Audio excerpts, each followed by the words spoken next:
We're live. There you go. Morning, everybody.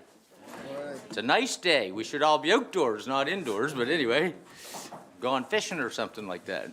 Anyway, so we'll call the meeting to order, and first off, we respectfully acknowledge that we live and work in Mi'kmaq. As the steward of the ancestral territory of the Mi'kmaq people, we are all treaty people. The approval of the agenda, I have one addition, I think. Yep. The conference sponsorship that we were talking about, so we have information on that. Does anybody else have any additions or anything you want to take off? There's lots on there if you want to take something off. I'll move we approve the agenda as amended. Moved by Sharon, seconded by Clarissa. Discussion? All those in favor? Opposed? Motion's carried. We're not scheduled for volunteer awards until 9:15. I guess there's probably still people coming, so we'll just keep going. Yeah. Public input session. Does anybody wish to speak to council about anything in particular? Good. Nobody does. Minutes of the previous meeting. Council, April the 10th. Errors or omissions?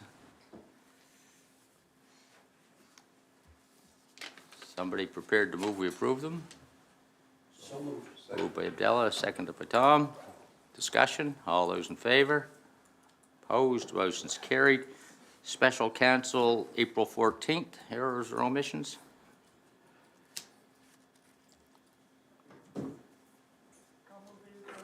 Moved by Sharon. Seconded by anybody? Abdallah. Discussion, all those in favor? Opposed, motion's carried. Proclamations and designations.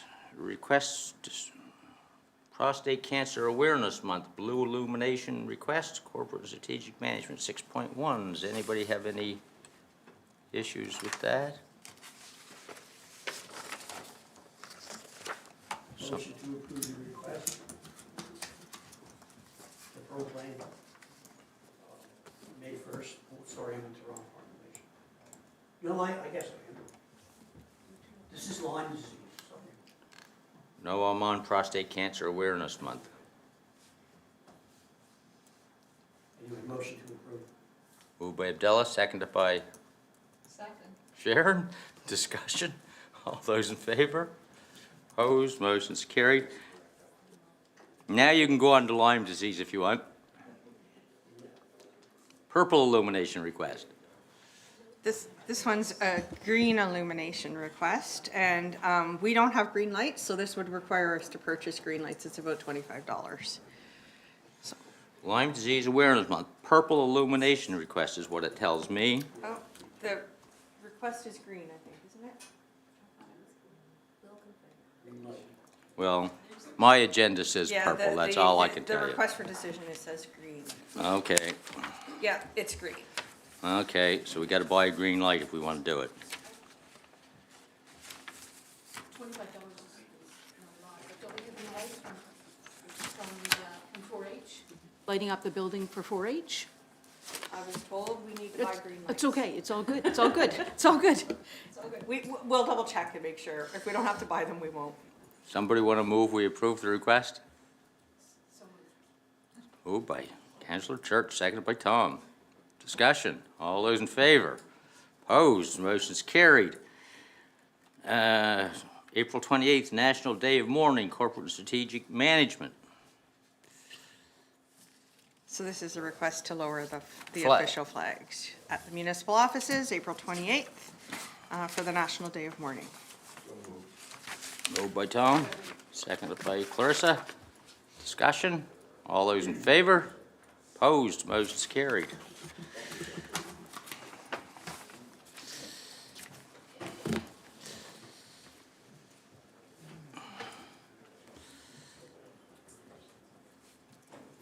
Okay, now I gotta get to, let me see. Still not quite time for that one. Committee report. Yeah, I just wanna. if you give her update. Yes, I did have your update for the social public libraries. Thank you. Thank you, Deputy Warden Asif. So Social Public Library, regular update. Very excited to mention, I've been referencing it for a few years now, the official opening of the new Liverpool Library branch. Yay. It was a few weeks ago, Saturday, April the 5th, and I was happy to be there. There was close to full representation from the library board from around Lunenburg, Queens counties. I thought that was great. I got a chance to say hi and introduce myself to the new mayor, Region of Queens. He was there, and it was nice. In terms of regular meeting agenda items, we received an update around our equity, diversity, and inclusion plan, very similar to here at this table.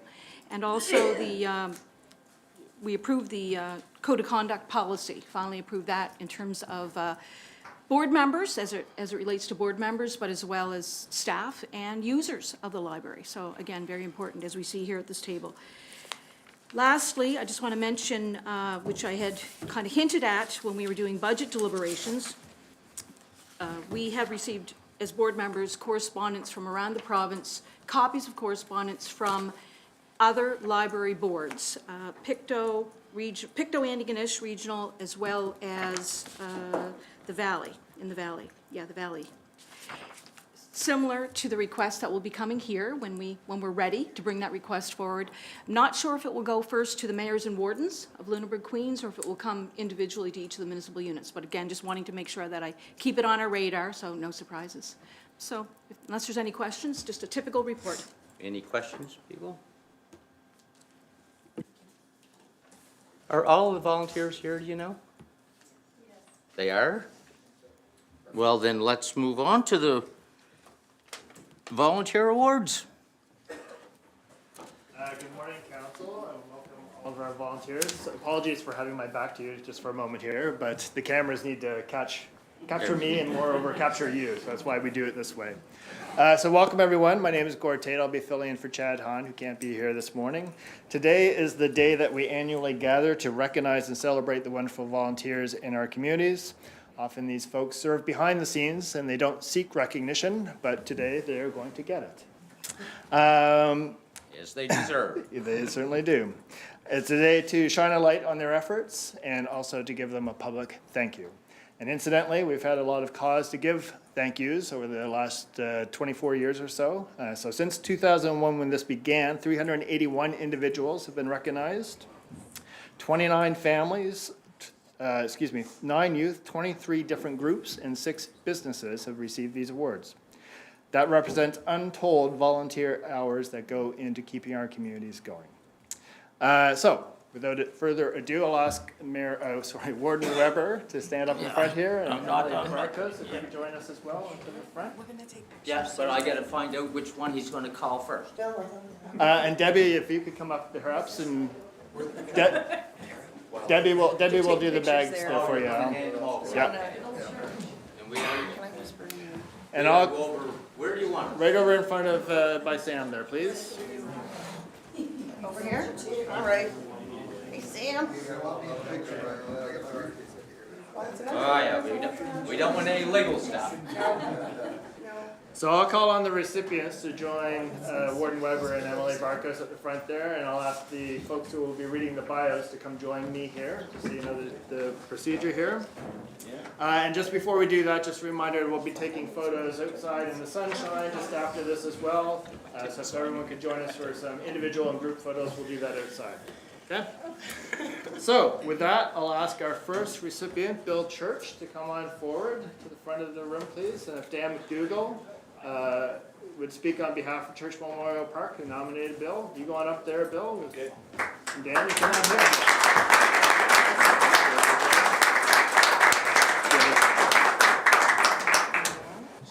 Whatever you like. Okay, thank you, Gord. There's a federal one in the bunch out of junk in there. Take away. I'll take away. I'll help it there. Sorry. There we go. No, he's gonna picture it. I know. Well, good morning, Council. I'm honored to speak on behalf of the Board of Trustees for Church Park in our nomination of Bill for the Volunteer Award. Bill is the chair of the Church Park Board of Trustees and has served as a board member for about 15 years. As chair, he's unsparing in his commitment of time and effort to ensure the success of the organization so that all the users of the recreation facilities have a positive experience at the park. Bill spends many hours monthly, rolls up his sleeves in many areas. He brings a community-first approach to every area he's involved in, whether he's resolving conflict, negotiating agreements, or chairing board meetings. And he does all that with a clever and welcome sense of humor. He works with engineers, contractors engaged at the park. He works with the park's legal counsel when necessary. He sits on the Human Resource Committee. He's a signing officer and much more. In addition to his significant contributions to the park, Bill volunteered with the Chester Minor Hockey Association, where he served in many capacities, including president, vice president, tournament chair, coach. Bill's commitments to minor hockey not only occurred at the board table and behind the bench, he also contributed from his personal resources to ensure playing hockey was possible for all. While Bill's volunteer activity for Church Park is mostly unseen by users of the facility, his commitment of time results in many community and benefits, including increased activity and healthy living opportunities, resulting in improved physical fitness and health outcomes in our community. Increased social connection opportunities resulting in improved mental health and well-being, and finally, positive economic impact through job creation, spending at local businesses, including restaurants, gas stations, and accommodations, etc. So thank you, Bill, for your commitment to Church Park.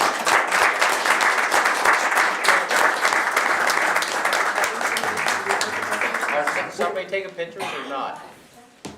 We're gonna do pictures outside now. Oh, don't do that, okay. All right, We'll you're see you done. outside. Here's over. Next, I would ask Mark Meister to come forward. Meister. And if Karen Mackenzie Stepner could also step here with me. And Congratulations. Good morning, Council. It's my pleasure to represent the Chester Basin New Ross Chester Lions Club in this nomination for Mark. Mark has been an active member of the Chester Basin New Ross Chester Lions Club for many years. He was instrumental in building the New Ross Lions Park and is active in its ongoing upkeep. He helps organize our annual apple sale in September, with arranging for the truck to bring in the crates of apples and organizing them into bags for sale.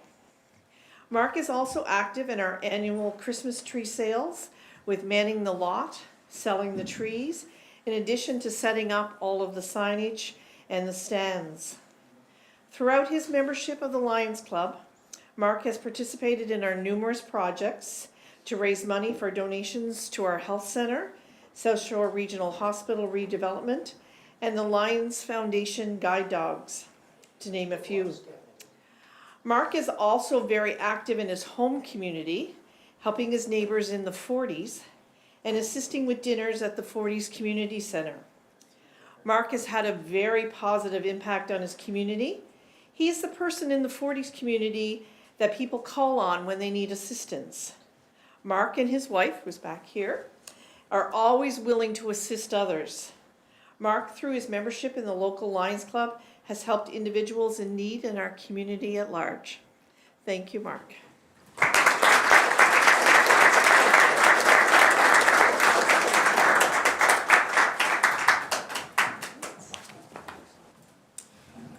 next we have Murchison Reeves. Oh. Come on up, Murchison.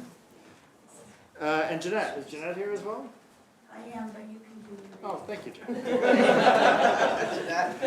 So I will read Margison's bio, but also to add that Margison was selected by the MSC Recreation Committee to represent the municipality at the provincial awards in Halifax in September as well. So he'll be representing us there. All right, let's hear about Margison. Margison Reeves has been a volunteer for his whole adult life. Some of his activities include Vice President of the New Ross Regional Development Society, member of the New Ross Fire Commission, New Ross Historical Society, and Chester Municipal Planning Advisory Committee.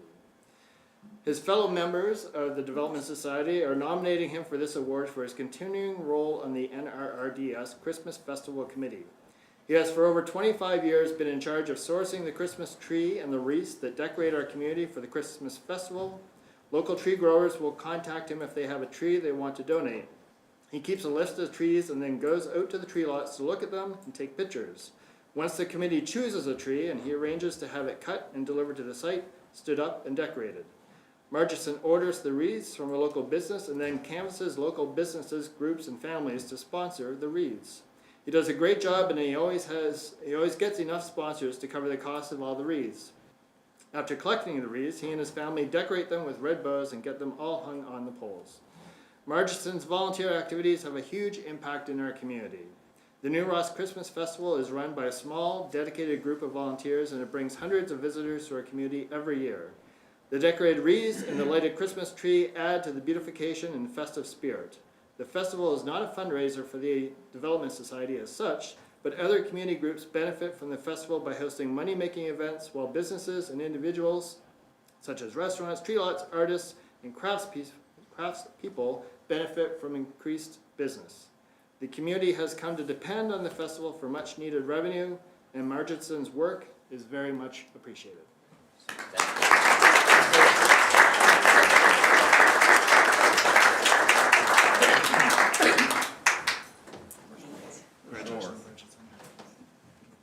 Next is Nate Stepner. Come on up, Nate. The left, please. Hey, Nate. Hi. Come on up. Good morning. I will also read Nate's bio, but I'll editorialize just for a second. I know Nate as a volunteer as well. We've served on a few committees, and I will attest to the gentleman that he is and the tireless worker and volunteer that he is as well. Nate is an active volunteer in both the scientific community and our local Chester area. He serves on 2 task forces at Dalhousie University, the Micro Research Advisory and the Health Accreditation Task Force. Since 2023, he has been a member of the Board of Directors for the Clinical Research Association of Canada and served as the scientific advisor for the National Organization for Rare Diseases. In our community, Nate volunteers with the Chester Playhouse and Chester Yacht Club Race Week. Since 2012, he has held various roles with the Canadian Red Cross, including personal disaster responder, public health advisor, and safety well-being responder, and assisted during Fire Week with the Chester Volunteer Fire Department. From 2016 to 23, he served on the Board of Directors for Church Memorial Park, and has been a member of our Health Center Board of Directors since 2021. He volunteered with the Chandler's Cove LCCGAS Committee and participated in local Lions Club activities such as apple sales and radio bingo. Nate is passionate about giving back to both his professional and personal communities. Nate has engaged in both local and larger community efforts, often being the first to volunteer. He has provided support to many individuals and families who have faced personal disasters through his work with the Red Cross. He has contributed to various organizations and helped out during special events. On a broader scale, Nate also has been deployed multiple times across Canada with the Red Cross to assist displaced individuals following wildfires and floods. Let's hear it for Nate.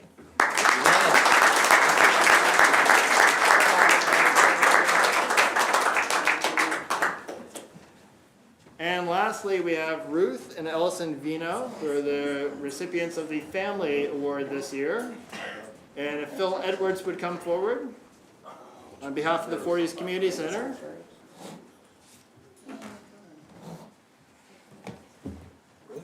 So there's the bio there for you. Good morning, Council. It's my pleasure to be here to recognize Ruth and Ellison and their many efforts that they've done in New Ross over the many years for volunteer work.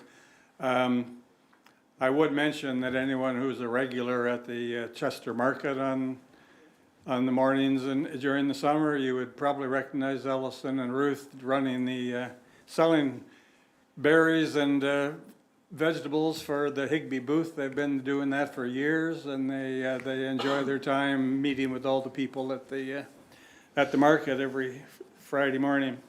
But today we want to recognize their efforts on starting a crib tournament about 11 or 12 years ago that has become one of the biggest and most popular in the entire area, and we average 60 to 70 teams almost every Sunday, as long as the weather is good. So here I will read their bio, which is hopefully self-explanatory. Ellison and Ruth always loved to play cards and regularly traveled around the Annapolis Valley and the South Shore to participate in crib tournaments. They decided a crib tournament should be held in the New Ross 40s area, so they approached the 40s Community Center, where Ruth is very much a volunteer, and approached the executive suggesting that a crib tournament be held at the center. This was 11 years ago, and the tournament has been held on the first Sunday of each month ever since, and has been grown into one of the most popular events available in the available to the many dedicated crib players from far and wide. On a regular basis, there are 50 to 60 teams who register each month, and the number frequently rises to 55 to 60 teams when the weather is good. I guess that's repetitious, isn't it, sir? One special pre-COVID Sunday, there were 73 teams that participated in the day's events. Ruth coordinates and organizes the entire day with the assistance of her dedicated group of helpers. Unfortunately, health issues have limited Ellison's organizing efforts, but he is still a very active and popular player and is well known to everyone. Crib players visit the 40s Community Center to enjoy the challenge of the game and to enjoy the warm friendships they have formed over the years. Providing these crib tournaments for the many regular attendees is as important to them as a get-together with old friends and neighbors. Ruth and her team offer a canteen with an assortment of chilies, soups, sandwiches, and desserts, which entices many of the players to arrive in advance and enjoy a tasty lunch with their card-playing friends. The monthly visitors always look forward to spending an enjoyable afternoon at the 40s with a good game of cards and a great group of friends. About 85% of the money brought in from the day's registration is returned as prize money for the big winners of the day. And the funds raised by the canteen are included as part of the 40 Center's operating budgets. Thanks to the dedication and efforts of both Ellison and Ruth Vino, this crib tournament is an amazing success and enjoyed by participants from communities near and far. And just a last comment, when Debbie phoned to talk to Ruth and got Ellison, and she asked Ellison to describe the crib tournament, and he said, "We're one big happy family." And I can attest that that is true. So congratulations, Ellison and Ruth.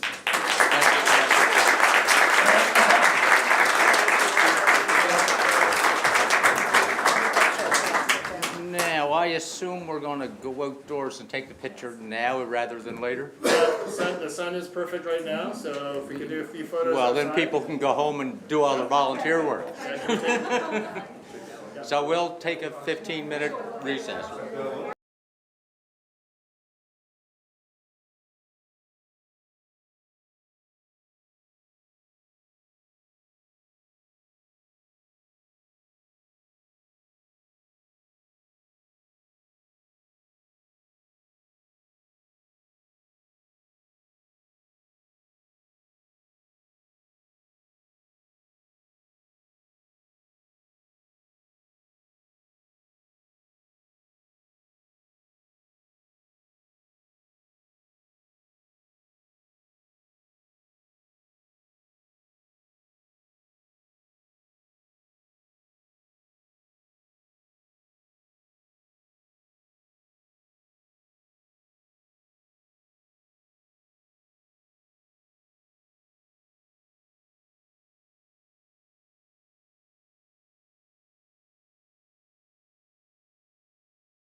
I'm ready as I'll ever be. Okay, we'll call the meeting back to order, and Mike Keddy, come on up. Just before we get started, I forgot to call you and order my 5 cords of wood, but you probably already know I want them anyway. I just wanted to say not guilty. Yeah. Janet?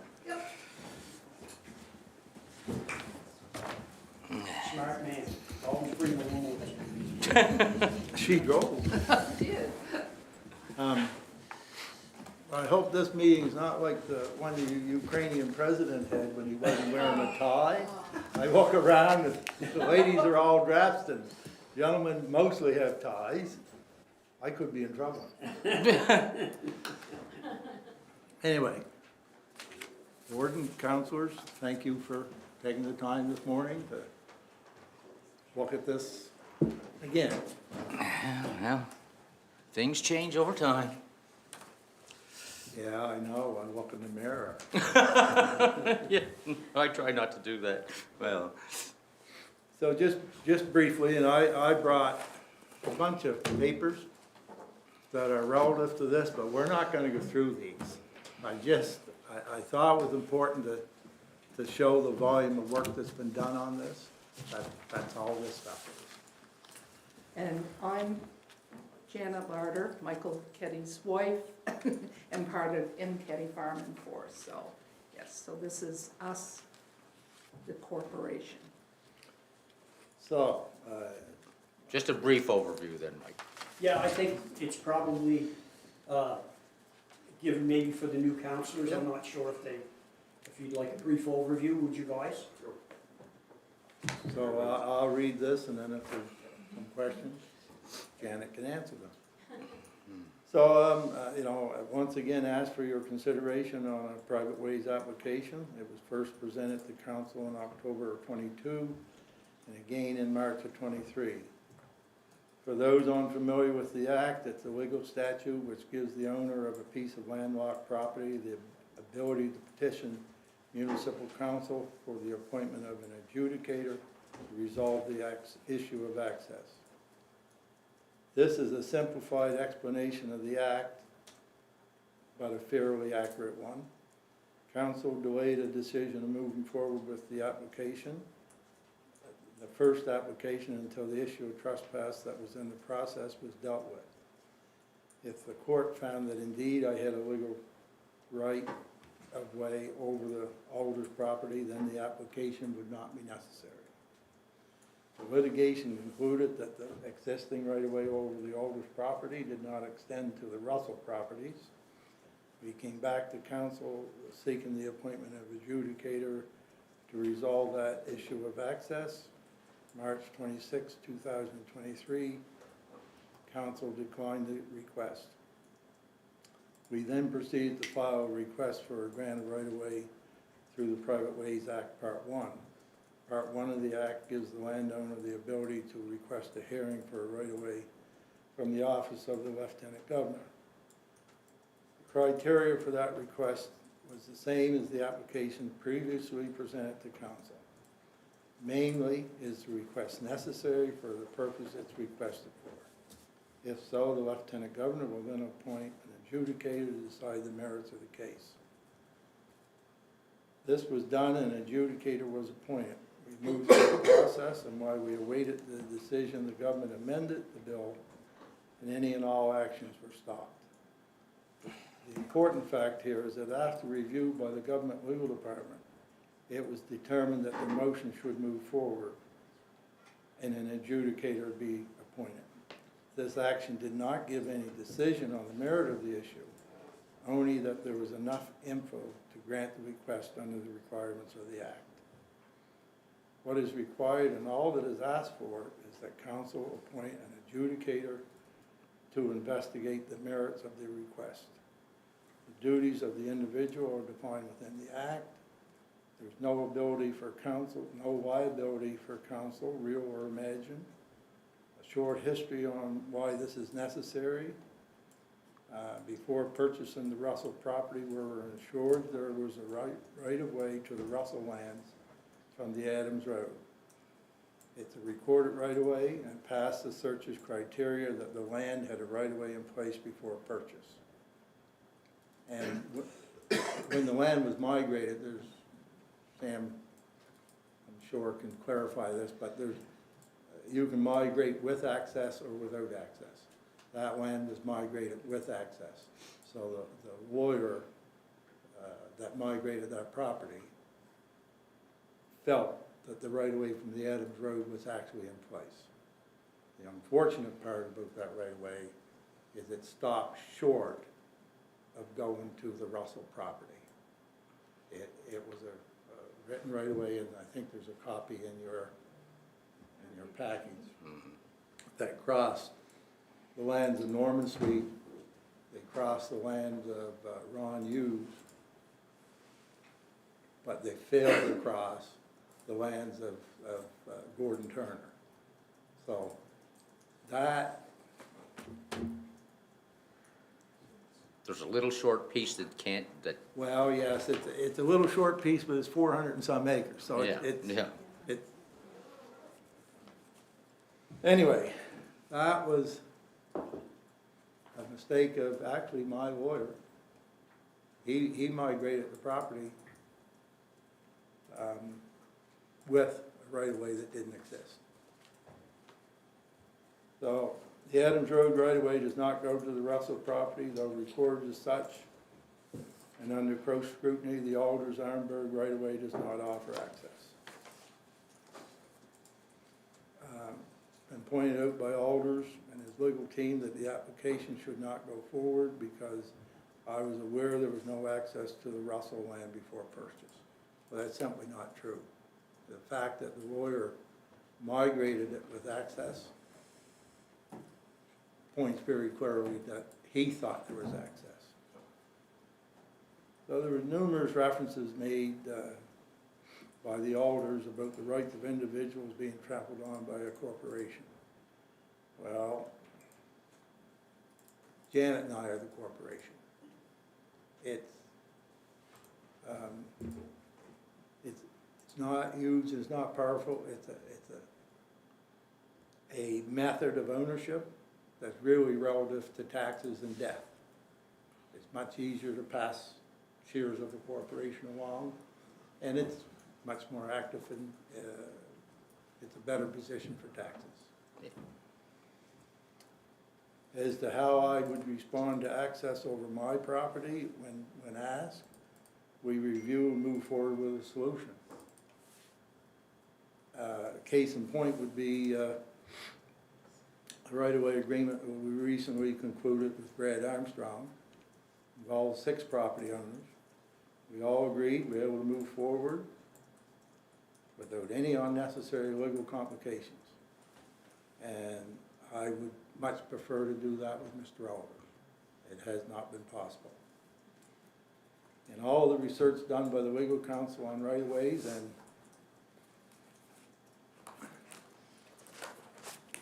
that's right-of-way research. And I'll sell that if anybody would like to buy it. Because I can tell you it was quite expensive.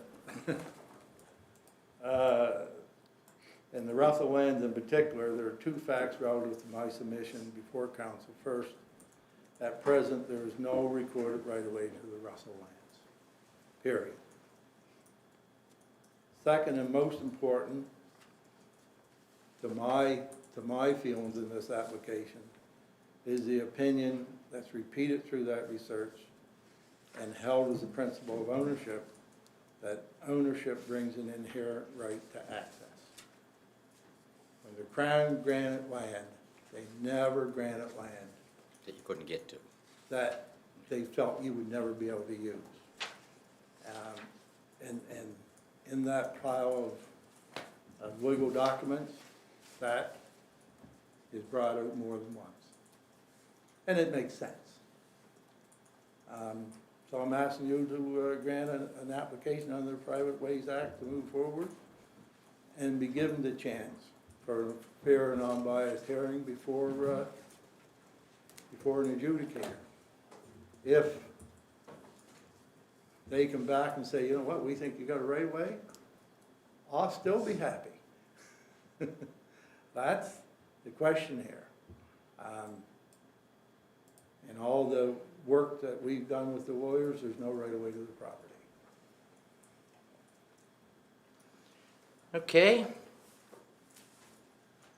Nothing straightforward and simple. That's one, yeah, we should all be lawyers at the moment. But they've changed, the province has changed the act to some degree, That's my understanding. and neither of you have reviewed those changes at this point in time? So he wants us to appoint an adjudicator. What's the issue for us? I mean, if we do that? We can. The act is silent on the grounds whether you give it or don't give it. It just says you have the authority to do it, if you should choose to do it. The last time you considered it, you heard representations from both sides. Yeah. So if you're thinking you might want to make a decision, it might be sensible to set a time. Hear from the others. And then make a decision after that. Well, it just seems that the adjudicator can resolve it and then it's over with, and I don't know. It's not our decision to make as to whether or not the right-of-way exists or doesn't exist, it's just to initiate the process that allows it to be resolved. And absolutely, that's what's being asked. Yeah. Not asking you guys to say, yep, there's a right of way here, or there isn't one. Just put somebody in place who can determine that. Yeah. Well, I don't know. Councillor Asaf had his, sorry, Councillor Asaf had his mic. Oh, sorry. That's fine. Yeah, thanks, Janet and Mike, for the presentation. To me, as I said when you first were here, if it were me, and I had exhausted everything legally, this would be, I mean, I would do, this is an available avenue for you. And as a municipality, it's not basically, we're not liable, it's not costing us anything. You've been very open, you have had done the legal recourse, and if it was me, I would do the same thing. I would pursue every avenue to access. It's not an acre of land here we're talking 400 acres of land. And you know, through no fault of your own as a landowner, you know, you had a lawyer, and you know, people make mistakes, but I mean, are you gonna hold, you know, just for me, I'm all in favor of the municipality appointed adjudicator, and I'll just leave it at that. Sharon? Yeah, I'll just say, if we do that, is there any liability to the municipality of doing that? Because the other party, obviously, that owns land adjacent isn't in favor of it. So is there any thing that could come back on us that we would get? Not in the sued? appointing the adjudicator, there's a process Okay. that involves the other party, obviously, in the adjudication process. Okay, Then the adjudicator makes the ruling, and, you know, there's expenses involved, which I think the applicant assumes responsibility for covering. Things of that nature. I think under the act, it's council that makes the decision. The adjudicator makes the recommendation, Yeah, council makes yeah. the decision. Yeah, but they would on come whether back to with the grant. information that gave us the ability to make a decision based on their understanding of it. Yeah. Tina? Thank you. So when I think back over when this was taking place, and we did hear from both parties, as you say, that reference to both parties at the time, a couple of years ago or last year, I think it's a blur. That's still, it's still relevant to me. I've heard from everybody here at this table, we all have, sorry, the two new councillors.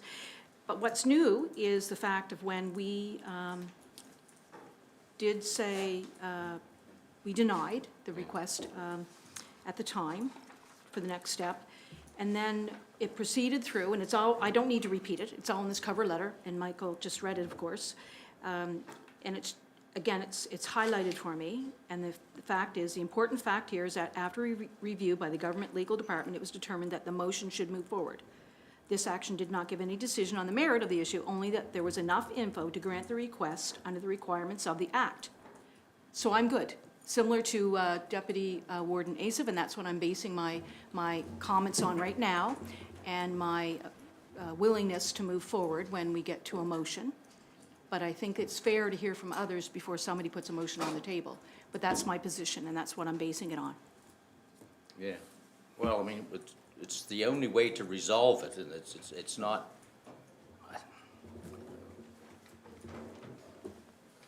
Huh? Thank you, Warden Weber, through you to council. This is a tough position for this landowner to be in.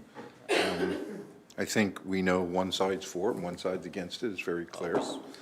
And I think it is your option, and I think it is our responsibility to do the step of appointing adjudicator and making this a decision that comes back to our table to direct, but is researched enough that we have the balances that we're looking for, because as you said, none of us are lawyers, and we do not want to make mistakes if we can help it, and this will be professionally done and respectfully done on both sides of the fence and listened to. So therefore, I would put a motion forward that we move forward with this as requested by the presenter today.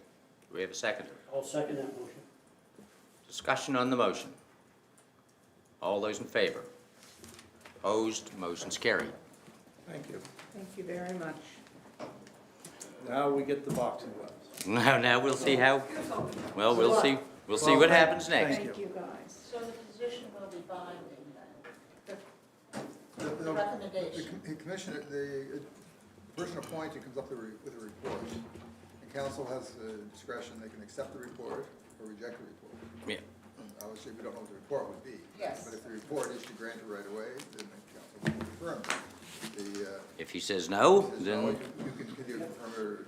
Then that's where Chances are, if you go through the process, you're gonna, unless the top report was unreasonable, you're gonna agree with it soon. Thank you, folks. thank you. Good luck. Thanks. Don't forget your paper money. Too expensive to leave. Okay, to the best of my knowledge, I'm on 9.1. Infrastructure changes bylaw to enlarge Chester Basin sewer catchment area. Is you coming up, or? Huh? Essentially, it's just like the first reading there, we're expanding the area to include the former school property. There's a large development being proposed there, 37 units. It makes sense. The treatment plant's designed to handle that expansion. Unless there's any objections, to be second reading. And I think when we discussed this at first reading, there was a suggestion that we bring back all of the boundaries for a deeper dive into them and relook at the boundaries. We'll do that, but for now, we're looking for Just approval Chester of Basin, yes. the Chester Basin one for now, which would give the signal to the developer that council's willing to expand that boundary. I don't have a problem, I mean, that's why we're putting it in, so that we can create more housing. That's part of the reason, anyway. Yeah. Tom? I make a motion that we do as been directed to move forward with this process. Do you have a seconder?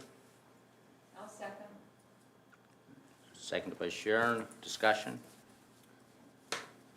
Okay, so we're going to first reading on the proposed boundary changes. Second? This is Okay, I'm sorry.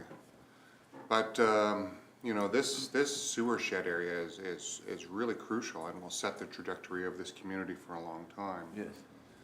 You know, I'm not sure, you know, I guess this is an open question to council, and I realized that, I'm just not sure, when do we have those open discussions with the community, or how do we at some point need to really have, we have to really be confident on the boundary that we set.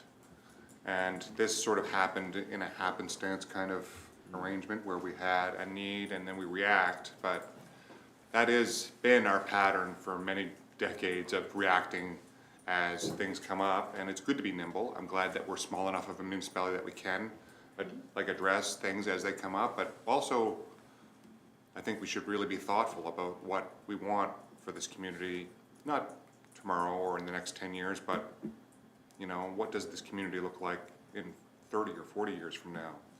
And this is like a really pivotal time for the people of Chester Basin. Yes. because this infrastructure we're gonna develop will change this community, the fabric of this community.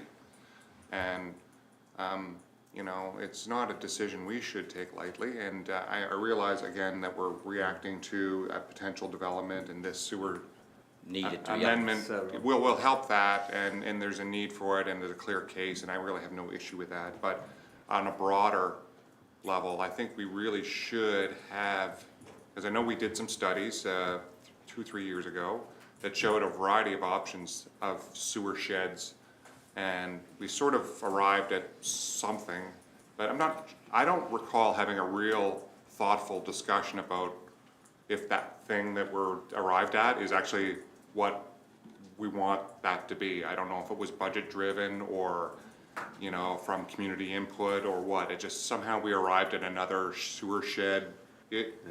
And I feel like, you know, as we look at a variety, like Hubbard's next maybe, or New Ross or wherever, we really need to be thoughtful about what that future looks like and not just react to, you know, somebody happens to buy some land and they're eager to maybe do something, and then we try to push the bulb out a little further to capture them. Well, I think that's good, but also not very thoughtful. And, you know, so I guess that's my open discussion here. Like, again, no real issue with, for now, this, but, you know, are we satisfied that the boundary, this is it? This is where we want the boundary of our sewer shed to be, or should we be thoughtful about what this future Chester Basin's gonna look like? I've said enough. Abdel? Yeah, so Andrea, I mean, so do you feel it should be larger? Is that what you're, in your, you know, I'm just trying to get a feel for where you are. I mean, we've expanded it, but, you know, do you? Well, am I to respond? Yeah. To the chair? I guess. Well, currently the Chester Basin sewer system services 5 properties. Yeah. So any option we are looking at is an expansion on that sewer shed and a benefit to future generations of people that live in that community. So we can't debate that. But, and now we're looking to push it on just a little beyond the bridge towards Chester to capture that potential development area. It's a good area. It's a lovely area that would be coveted by single-family homeowners or multi-unit, people who develop multi-unit buildings, because, you know, we have a beautiful view of the Chester Basin. It's gonna be a thriving community once we put the infrastructure in. I have no doubt about it.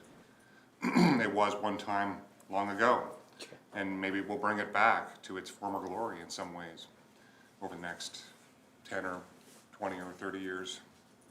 But, you know, I'm not sure, I'm not 100% convinced that the boundaries that we have set, and we will sort of re-enshrine here with this, if we've really done enough diligence on identifying where they should go, like how far up the Croft Road should we go, how, you know, I'm not 100% convinced that we've been thoughtful about that. I wouldn't want to delay the activity, but, you know, discussions I'd like to have are like, whatever it is that we're doing, how easy is it to expand? You know, should we, you know, we proceed down this path, but then we think, you know, it would make sense to maybe go to the Gold River Bridge or whatever. Like, I'm not sure what that all means, what that would entail. Like, do we have the capability? You know, what does, if we had like our planning staff, which they go through rigorous training in school to do planning, and unfortunately oftentimes they get bogged down on doing just the legal sort of land use control stuff, but, you know, probably the most exciting part of their work is when they think about the future, which they don't get to do very often, but, you know, what they envision for the Chester Basin. I would be really interested to hear, you know, what Chester Basin could be, and when we do this and we complete this, if we're gonna be able to realize that, you know, this isn't gonna be something that's gonna happen in 10 years. It's gonna take, I may be long gone, I might be in the ground.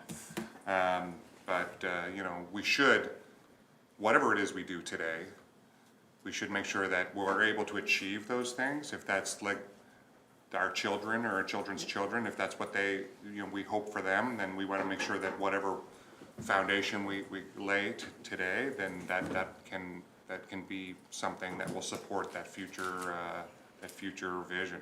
I agree.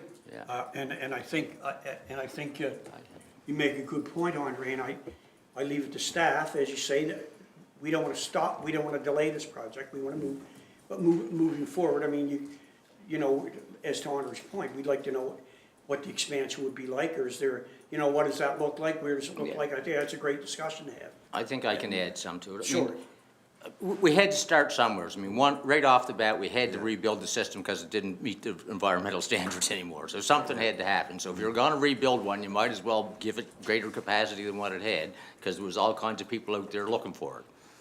But I think that once we get finished this first phase and actually get it built and have people hooked up to it, that there is a broader discussion in Chester Basin about where does it go next and where does it not go next, and what land use policy changes may be required to help protect the community and allow for growth all at the same time.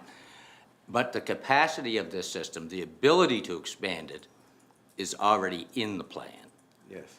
Yeah, so it's not that we won't be able to, it's just a question of when, how, and why, and under what conditions do we do Yeah, it's it. being designed for 660 units Yeah, eventually, yeah. yeah. So, but I do want to move forward with it. Oh, sorry, Councilor Bremer. Thank you, Warden Weber, through you to the council. And Councilor Reno, I do agree with you on this also. I think when I listen to the growth strategy that we just had presented, that two top things were sewer and water, if I remember right. And I think when I look around this table, every one of us has a sewer system that isn't capacitated in many cases yet, but will be. And I bet you twice a month or more, I get someone saying, well, will the sewer ever come out my way in our area in District 3? And we're seeing growth outside the areas. I think this is a very positive step. I think it fits within the growth strategy plan. I think it also comes down to where we do it in the budget to make sure we have funding and a capability to do for our children's children and things that we need to have processed. So again, I think it is a bigger discussion. I think we're here, and I do want to drive the bus, not be sitting in the back of it listening to everybody coming and screaming and saying we haven't done our part. We need to be the leaders of the balance in the process. So again, I think it is a necessary step in the future, and I do support this request. Thank you. You want to? Yes, I just want to add, Councillor Bremner hit on it a little bit there. The growth strategy discussion last week did identify that we need to do some work around aligning our sewer service boundaries, these boundaries with the hamlet areas, and having further discussion around that. And then another, in our work plan, we just approved a planning process that looks at doing just that and reviewing the zoning requirements for the Hubbards and Sim settlement area. Once that process is done, then the work plan that we have right now has us moving to a similar process in Chester Basin, and then we'll work our way through the others as well as we need to. So it's this discussion is already in our work plans. I just wanted to point that out. So, we just need a motion to approve. Oh, sorry, Andre. Just one final. This is like maybe one of the first ones of like a real big expansion that's sort of in the hopper.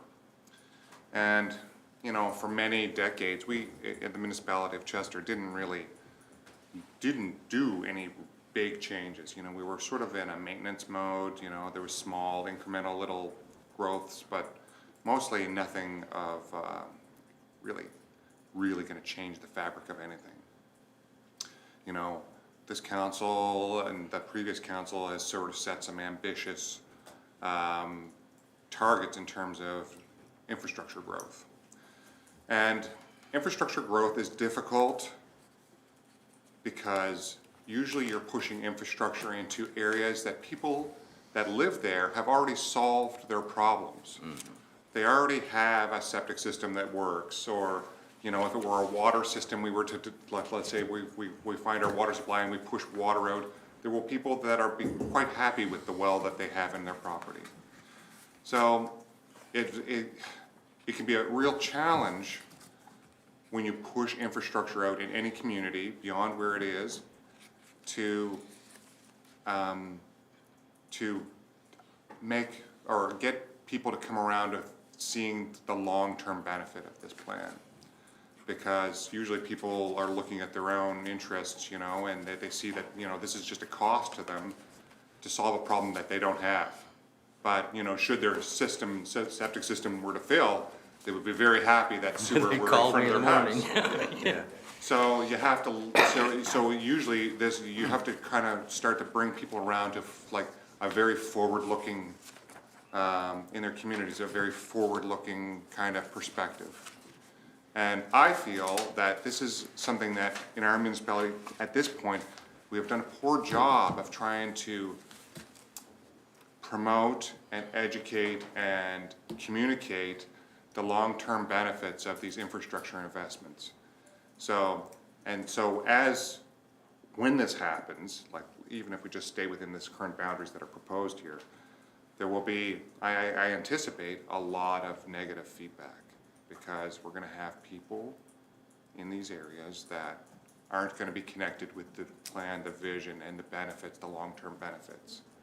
Even if we push the service boundary out to get to, you know, maybe some larger development, which is needed, you know, oftentimes, you know, we can somehow villainize that activity, that, you know, we're invested these tax dollars so that some big developer gets the benefit, and they fail to see the benefit, like, from a community perspective. So, no problem with this, but again, like, I feel like, whether it's to talk about whether these boundaries are the right ones and we want to push them out or in or whatever, but we need a communication plan to go with this. Because this activity, as soon as excavators start rolling in there and digging up the streets and there's disruption, and people can see it, like we see it even when we put a sidewalk in. You know, a sidewalk goes in, which is a benefit to people for the next 50 years, that they don't have to walk in the shoulder of the road.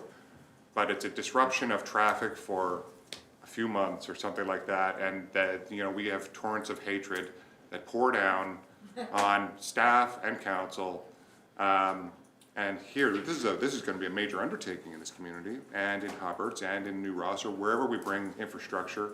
And I feel very ill-equipped at this point. Once we actually start this, I think we're gonna be, we have to start really working hard at trying to communicate that this is gonna benefit, you know, your kids and their kids, and you know, those that come along after us. You know, the people of Western Shore, you know, when they put a sewer in there, you know, it was probably a mess at the time, you know? But nobody, when they have that sewer in, nobody complains, you know, that, you know, I'm so angry that those that went before us put this infrastructure in. They're very, very happy that it's there. You know, and, you know, I think in future generations of the people at Chester Basin or Hubbards or whatever, they're all gonna be thankful someday that the infrastructure is there, but getting past that is gonna be, I predict this is gonna create a lot of, we have to get ahead of that. We have to get ahead of that negativity that's gonna come with something that should be really positive. You know, so that's part of this whole discussion here about just pushing the boundary. It's more than that.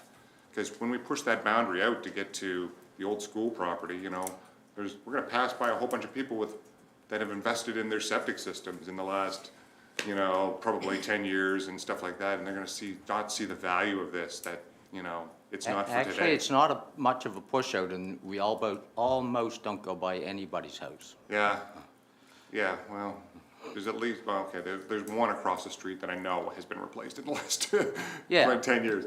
Yeah. So, anyways, it doesn't matter, but philosophically, everywhere we go, there's gonna be ones that have invested in their own properties to deal with it. Oh, I hear about it all the time. And every time we do this, we're gonna be confronted with that situation. So we need, like, we really don't have, I feel, a very, very strong communication plan about what it is that our vision is for our municipality. I know we're starting and we're trying, but like, I think we have to get ahead of this, because, you know, this is nothing compared with putting a sidewalk in, what we're talking about here. This is gonna be mega. Yeah. And there's gonna be a lot of, you know, people that are, you know, very interested in this project, maybe for the wrong reasons, sadly. Yeah. Well, I mean, I think that this has to move forward, because we gotta start somewheres, and it has to be fixed one way or the other. But I definitely agree that there are, I mean, I hear from all kinds of people, I don't have to tell you that. You know, it was a big issue even during the election. But for the most part, where it's currently going in the first phase, I don't really have too much of anybody who's opposed to it, because most of them need to hook onto it, one way or the other. But the development on the school property, have I heard some people ask me questions about that and have concerns? Yes, I have. But I haven't seen a plan, so I can't give them one. But I mean, it's a property that I'm shocked that it hasn't been developed already, quite frankly, but I think that when it comes to, there does need to be a broader discussion about how we move forward and what our growth strategy is and what it means to people and what impacts it has on the character of the communities and all that. But that's with every spot in the municipality. But this has to move forward. So I just want to remind, this is just about a bylaw amendment. There is an item later on the agenda about the approval of the project and moving forward with the wastewater treatment plant project. This is just about the amending the service area Yes. in the infrastructure They're pretty charges bylaw. interconnected. Yeah, they're interconnected, Yeah. but there is a separate item. Yeah, we already, yeah. So are we going to approve the bylaw amendment? Oh, sorry. Councillor Connors and then Councillor. Oh. So thank you. Really, it's been said, but I really just wanted to pipe in to indicate that I'm in complete agreement with Councillor Vino and his thoughts, his comments, his input. Two things around the fact that a lot of individuals that currently have systems that will suddenly see this happening and it's in front of them and it's going to impact them financially. We know that.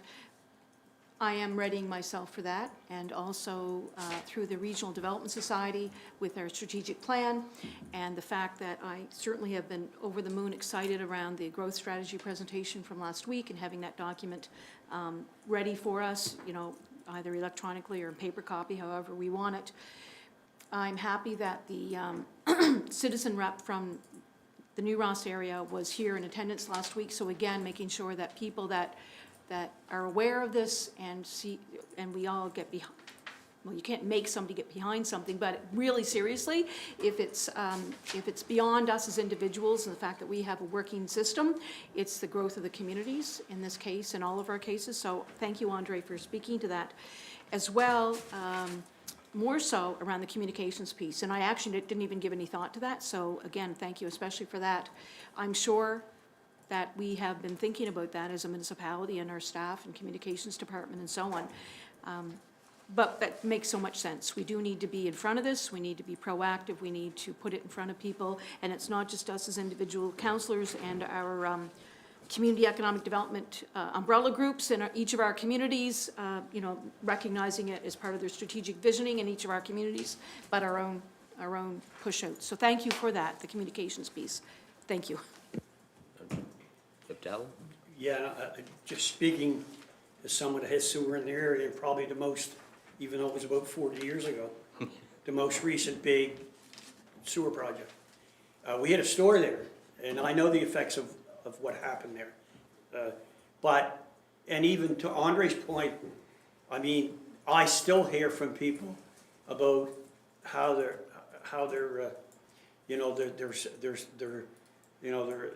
what their rate is, their EDU unit rate is, and how they could, and you're going to get pushback. And I mean, that's just part of being a politician. Most people, and I understand if someone had just spent a few years ago on a sewer, but I think we're all here for the public good. And I mean, I said it at this table many times.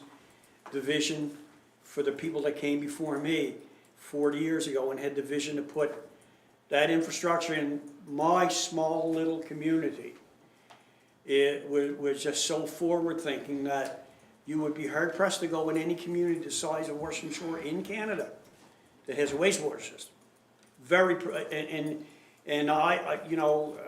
Most people are reasonable. I think to Warden Weber, he's going to get pushback. Obviously, he's going to get pushback. But and back in my day, there was no communication. They just come and did it. But now we have the ability, through social media, through our through our newsletter, and I like the idea of getting in front of it. And not just saying, hey, we're gonna do this, but tell them, you know, tell them why we're doing it. You know, it's for your children, it's for your children's children, and I think that's important. But anyway, I've spoken enough, let's get on with the motion. Tina? Yeah, sorry, I just can't resist. I just want to mention that, and I don't know if I've ever said this at this table, but I'm jealous of Della, because in New Ross, I'm not sure where the thought was, the wisdom, but again, I can say it if I want to, it was built at capacity. It was built at capacity, so there was no, so I'm not sure, you know, how that ever came to be, that decision at the time of when the New Ross system was put in place. I wasn't here, so I could ask others who were here, I guess, but I'm not sure. So I'm jealous that yours was put in with the vision at the time, because. And I know the reason it was done. Yeah, yep. It was the fact that, you know, all the houses, or most of them were like one on top of the other. Yep. And back then, people had farmhands, and people's wells were, Being you know, ruined. it was a health issue, Yeah. basically. I know just in front of our store, our sewer used to run in front of the ditch. Okay. And on summer day, it was like going to heaven. Not really, but yeah, it was just the way it was, so. Okay, we have a motion on the floor. Motion's on the floor. Any further discussion on the motion? All those in favor? Opposed, motion's carried. Thanks, Fred.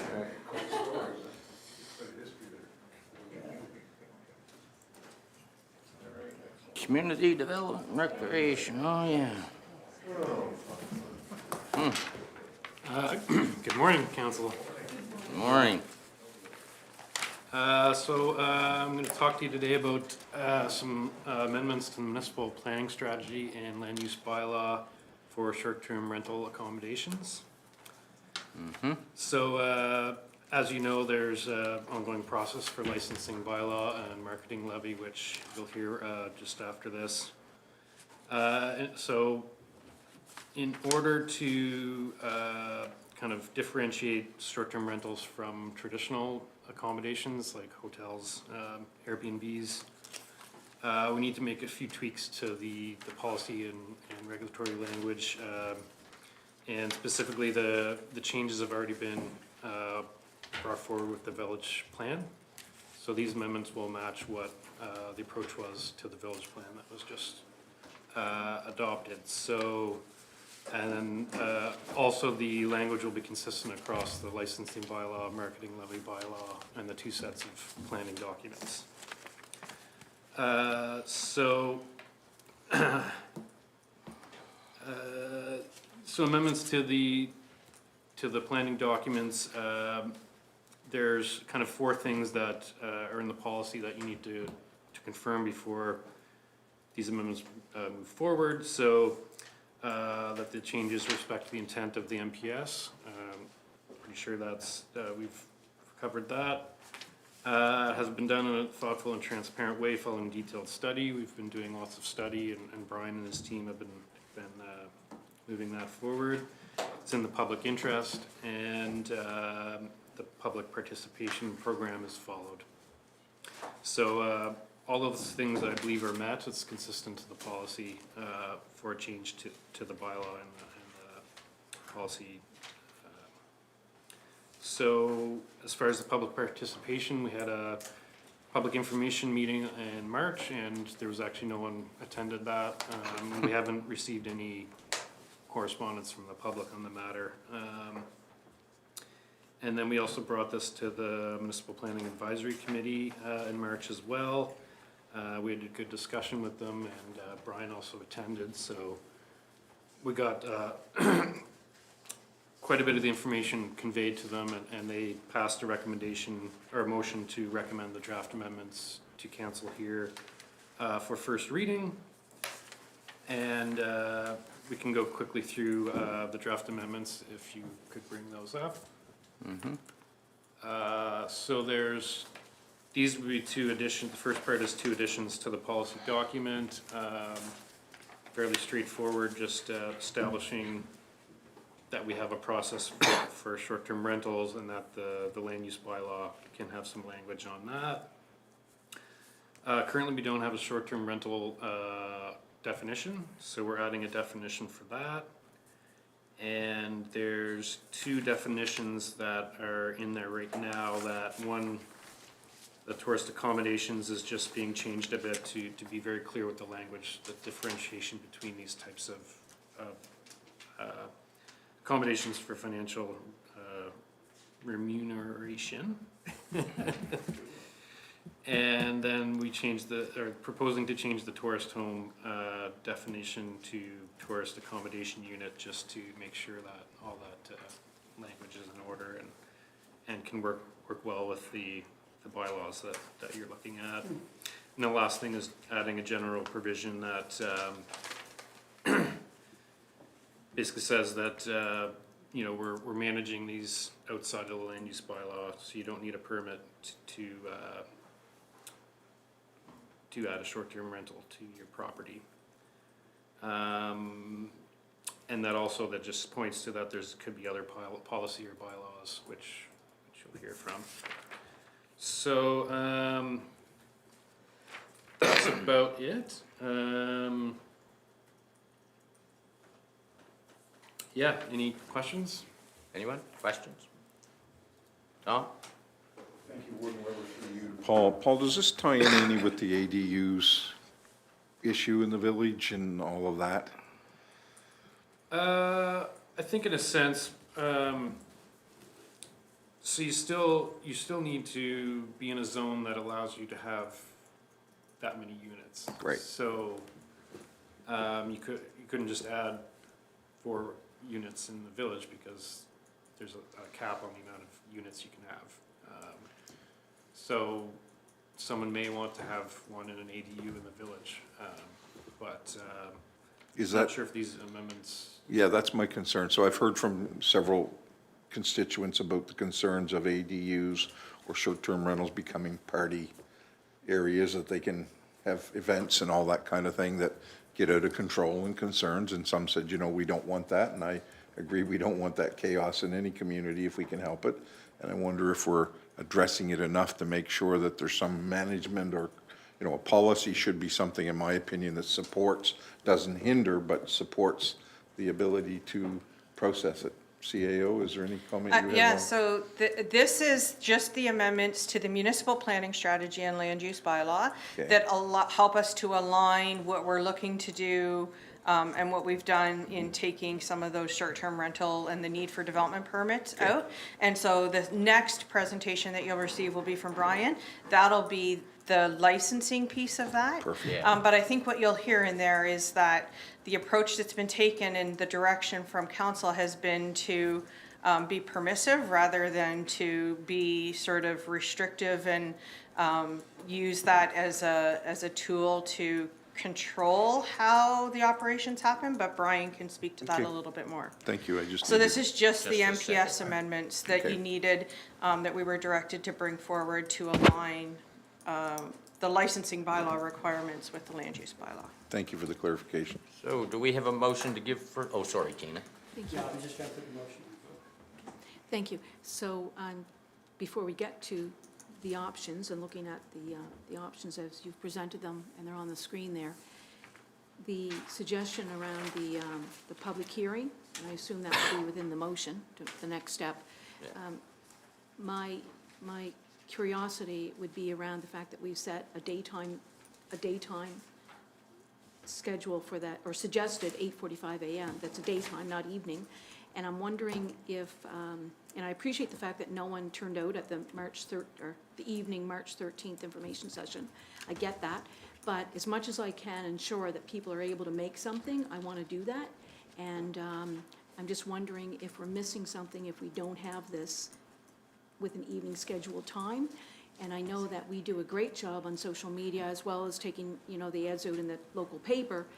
And I will push this out in terms of the sharing, at least on social media, the most I can do at this point, I think, because we're talking in a few weeks now. But an evening meeting would be something that I would be interested in, at least discussing here at the table for this public hearing.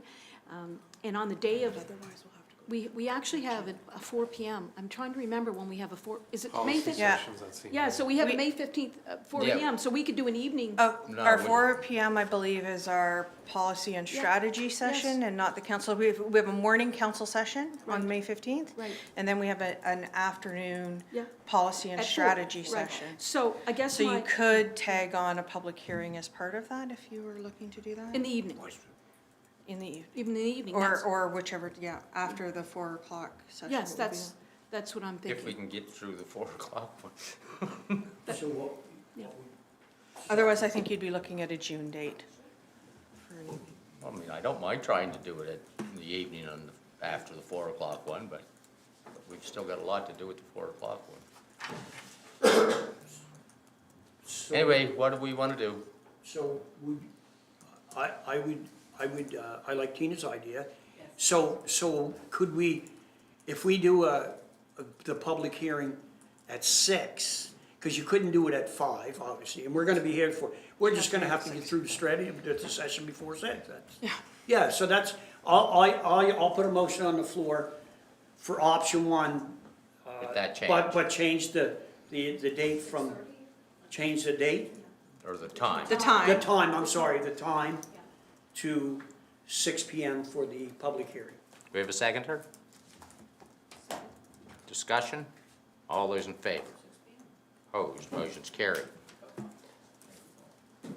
Okay, thanks. Okay, 9.3.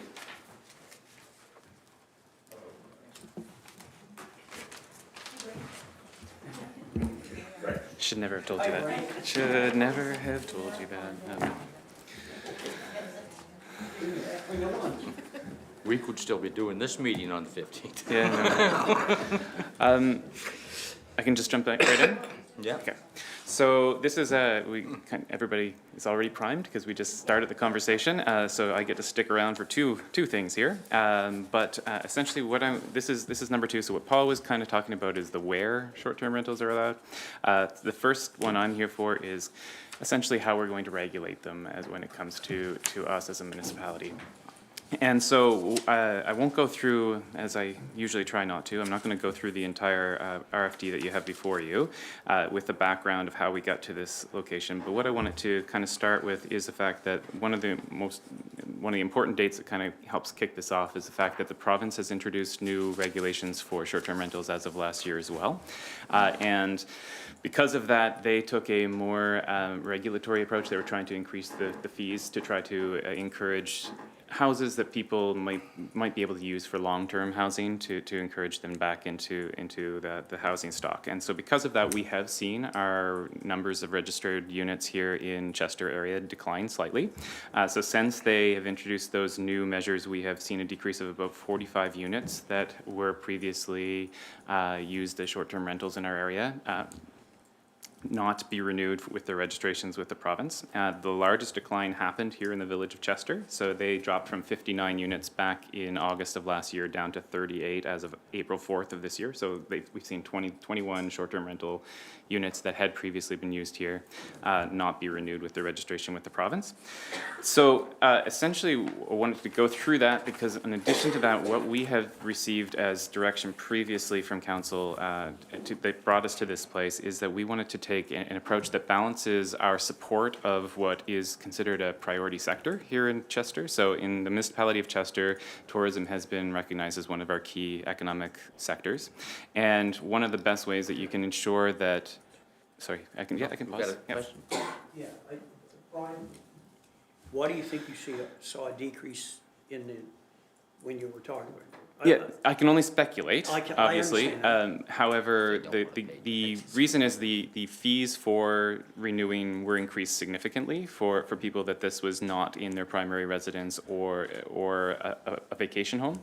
And so for anybody who did not, I would say, rent out their unit regularly, the hassle probably would have just caused a number of people to decide not to continue. It would be one area that I would speculate. Okay. Yeah, I have another theory, but Yeah. I won't speculate what that is. Yeah. There's also a few, and this goes to what Paul was just doing, that couldn't register because of the amendments that we just made, for example. So There was about 18 that couldn't renew, and then the other ones I would say just stay. I think it'll probably continue, just not on a. Got to turn that off. On a application. Official form, yes. Official, yeah, that's just my theory. Which but is what we're hoping to Just, catch here. well, that's my theory. Anyway. All right, so They must what have I heard wanted to point out here is that, so tourism has been identified as a key economic sector for the municipality of Chester. And one of the best ways that you can ensure that you're supporting the tourism industry is by encouraging overnight stays in the area. And so currently, and this kind of goes to this why we have been directed to take the more permissive approach, as Tara said earlier, is the fact that 73% of our accommodation units in this municipality are in what we consider to be residential units. So 583 bedrooms is essentially what is available to guests in our area in residential units. So the remaining properties, which is 216 rooms, are the commercial, like the Oak Island Resort and a couple other larger commercial businesses that are in the area. So by far the vast majority of people who are staying overnight in our area are using short-term rentals currently.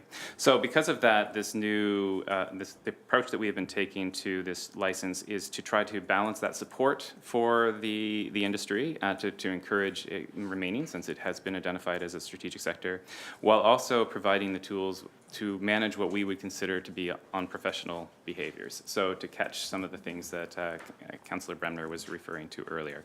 So there are some other things that we have kind of indicated there, which also provides us a way to make the process quite simple for our tourism operators to comply with the provincial regulations that came in place. So I think everybody knows that we did receive some fairly nice compliments for the way that we have handled this to date. This allows us to continue that. We do expect that we will see a little bit of a further drop off, because there will be a requirement for people to get a license, and that will include us ensuring that they are able to host people in their homes. So for example, do they have an occupancy permit? Do they have any violations or open work orders with their municipality that would be relevant to somebody operating a short-term rental? If those things are not in place, we would not be able to issue a license for them. So we will catch some of those, but we are ensuring that they are complying with existing laws and bylaws that are already there in place. So that's essentially the approach that we're taking. This, you will probably notice as you're going through this bylaw, that it does not add any additional regulations to this. It refers to other provincial, federal, and municipal laws and legislation, regulations, bylaws that are in place. And it relies on those being enforced to determine whether or not somebody should have their license denied or revoked. So that's, we're not trying to put any additional regulations on operators of short-term rentals. We're trying to ensure that they are complying with existing bylaws and regulations that are there.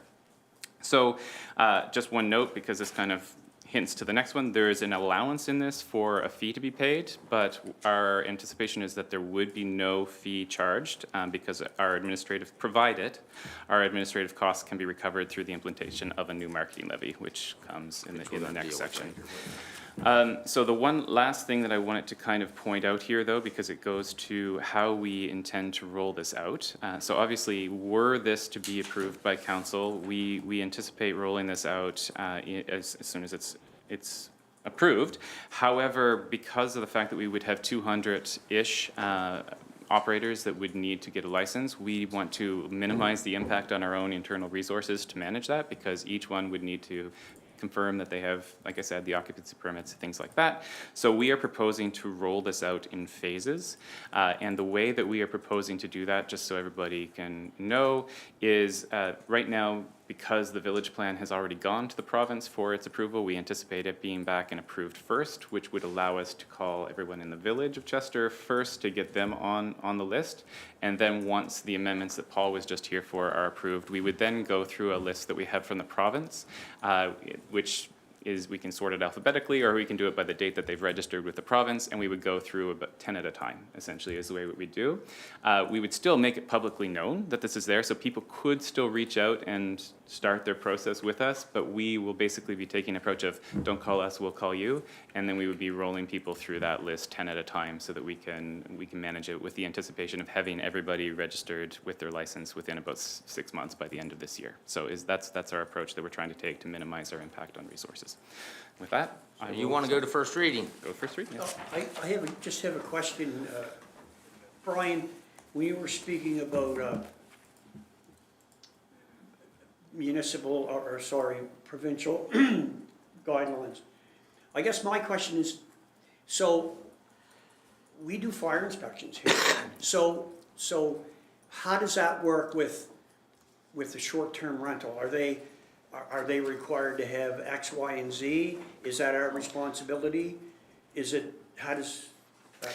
So I'm not an expert in this, but I'll try my best to answer it. So the license itself would not require a fire inspection over and above what would be required to receive an occupancy permit. So if they have received their occupancy permit and that required a fire inspection, then that would obviously be relevant, because we are looking at an occupancy permit and whether or not there are any open violations. So if they had a violation for not having certain things installed or whatever it is, like I said, I'm not an expert on fire inspections. And we wouldn't give them a license. Then we would not be giving them a license, but we are not adding a requirement for an additional inspection.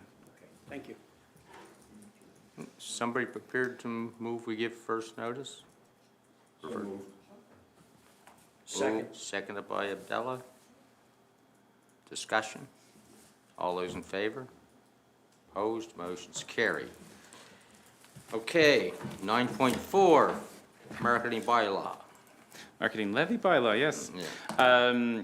So following up on this, and everybody should be kind of primed for this, this is something that has been proposed. We were instructed back last July to determine whether or not there was support for this amongst the tourism community for this, among accommodation operators. You've already received and had seen what we considered to be the support. We did a significant engagement with our partners on this.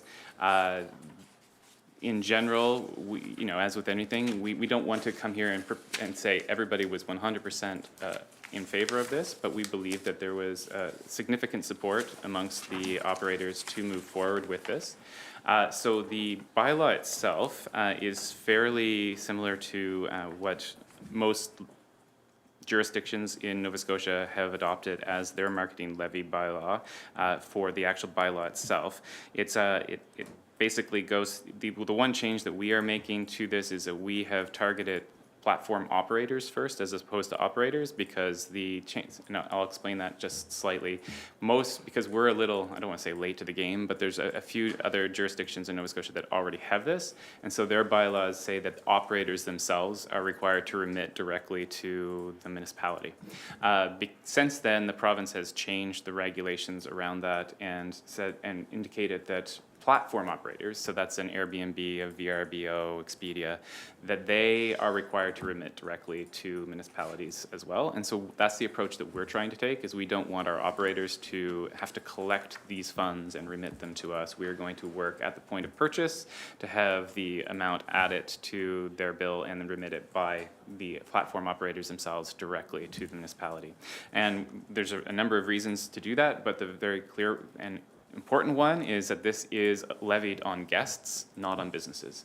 And so that's the crucial point here, is that the guest is paying this levy to the municipality for the development of the tourism sector, not our operators. So what I wanted to, though, focus on is, even though it's not in the bylaw itself, because the bylaw is pretty standard, there are a number of other things that we are coming back with recommendations around, and they do impact our work resources here internally, not significantly, but I just want to point them out.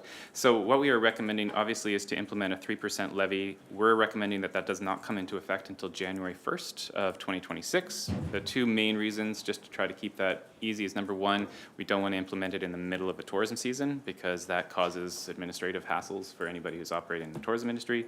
But also it gives us internally the time to get our administrative things in order because we have to negotiate those contracts with the platforms and we have to figure out how we're receiving funds. So it basically gives us an 8-month lead time to manage that. Secondly, and this came out very strongly in our engagement, is we are going to be working to support the creation of an industry advisory committee to lead the spending of these funds so that we can be completely transparent in how these are being spent. There are requirements under the MGA of how we spend the money, but we want to ensure that that our local industry is really the ones driving where and how this money should be spent.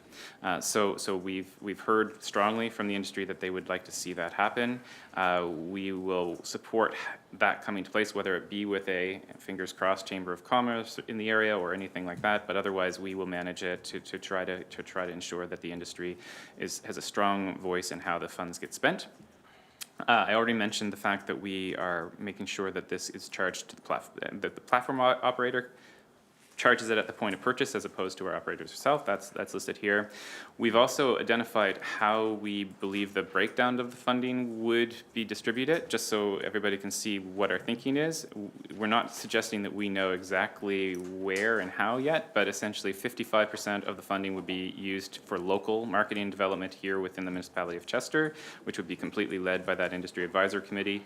40% we are proposing be used for more regional destination marketing. So that's encouraging people to come to the South Shore of Nova Scotia in general.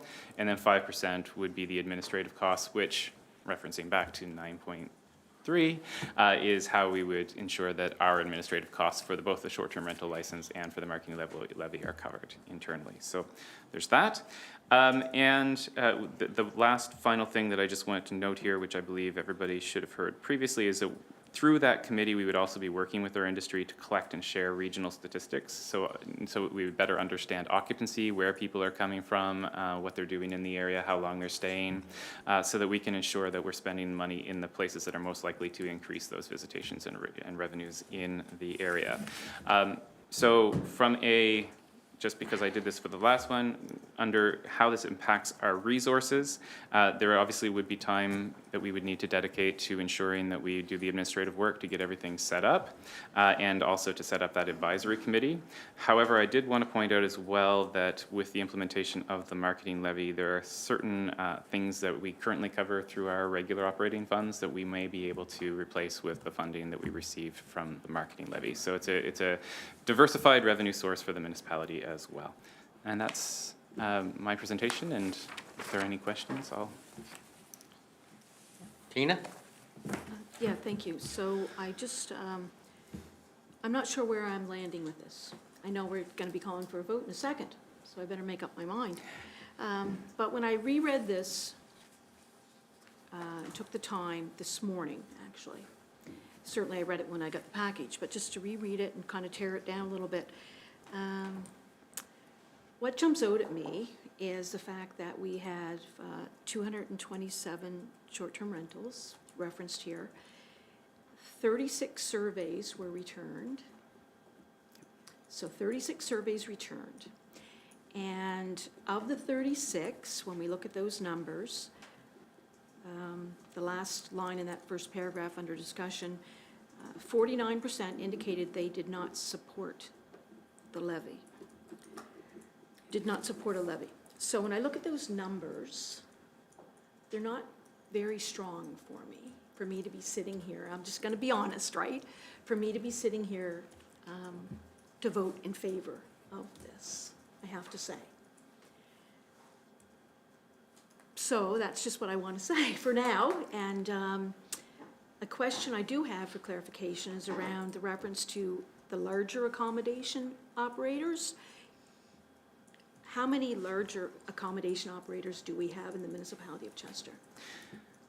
Okay, so we have Do you mind if, so I can answer that Oh, first, and do you mind please. if I provide a little response to your first one as well? Of Okay. course. So the first answer is we have what we would consider to be 10 larger operators. Those Okay. are the ones that have 5 or more bedrooms included. They make up the 216 Right. nights. Right. So there's about 10 operators. By far the largest, I think everybody knows, is Oak Island Resort. They have, I can't remember the exact number, but it's around 126 rooms Okay. for they're themselves. So what I wanted to point out about the survey and the follow-up is, and I think probably most people know that a survey response rate of over 10% is actually quite Sure. decent, number one. But number two, we followed up with a lot of the people who were surveyed, and we had about 20 that 20, yeah. agreed to one-on-one interviews. Yep. And so you may notice that when we had those one-on-one interviews, it went up to above 80% that were supportive. That included people who were originally not supportive. So that's what I want to Yeah. kind of point out, because they had questions around Yeah. how it would be implemented. Yeah. So a lot of the I don't want to propose that everybody was Sure. well on Of board course. with this. No. You will likely hear from people who are not. However, when laid out with how we would implement it and what the different approaches are that we would take, more people than not were supportive of the approach. The other thing that I would suggest, and I want to be careful how I say this, operators that see this as an industry that they want to develop further and grow, Yeah. were more likely to be supportive Exactly, yeah. than people that did this on the side. And I don't want to say that to say one should be prioritized over the other. I just wanted to point Yeah, that out. yeah. Yeah. Yeah, no. I agree with that. Okay, so the recommendation is to give first reading. Motion that council give first reading to the short-term rental licensing bylaw. Do we have a seconder? Marketing levy. Yeah. Do we have a seconder? I'll second. Moved and seconded. Discussion. All those in favor? Opposed? Motion is carried. Okay.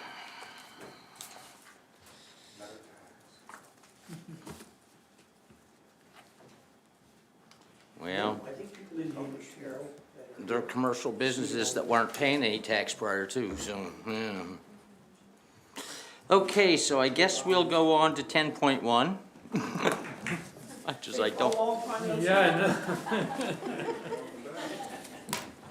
know. Thanks for having me back.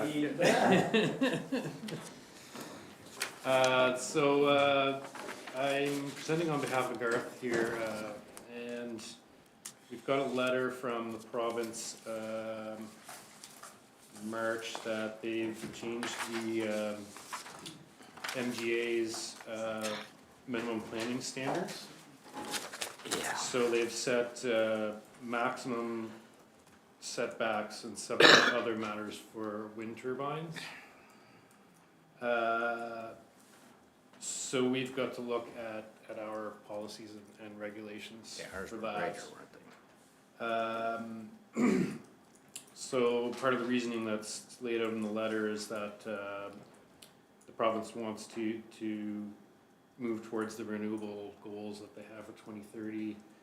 And so they want to have a set standard across the province and kind of take some of the flexibility away from municipalities as far as the setbacks go.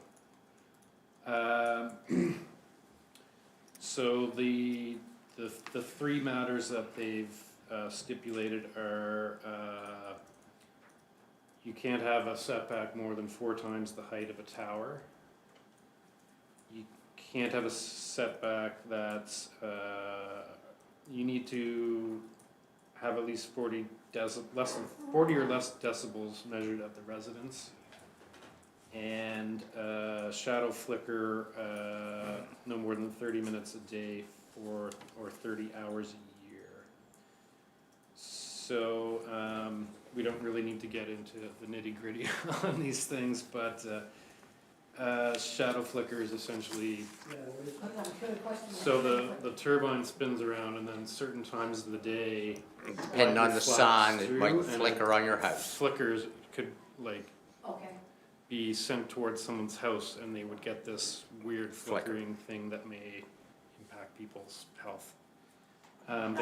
They look at all these things.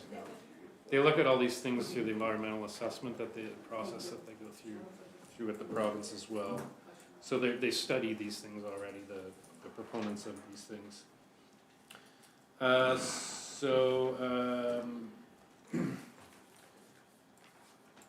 Right now, we do have some policies on this. They're mostly in the development agreement section. If you propose a wind turbine facility that's greater than 100 megawatts generated, then you need to go through a development agreement. We did one last year. There is a decibels amount in there, but I think ours is 30 decibels measured at the property line. The new requirements are 40 measured at the... To a dwelling, yeah. So we need to do a few amendments to the municipal planning strategy and land use bylaw to make sure we're kind of in line with how the wording goes, because ours... Long and the short is the province is saying they can be closer to your house and make more noise than they used to be able to, isn't it? No, Yeah. no, the province, so municipalities had their own regulations set Yes. in the past. So some of them were more permissive, others were very, very restrictive. And so the province is setting a standard. maximum standard and threshold that you'd have to, yeah.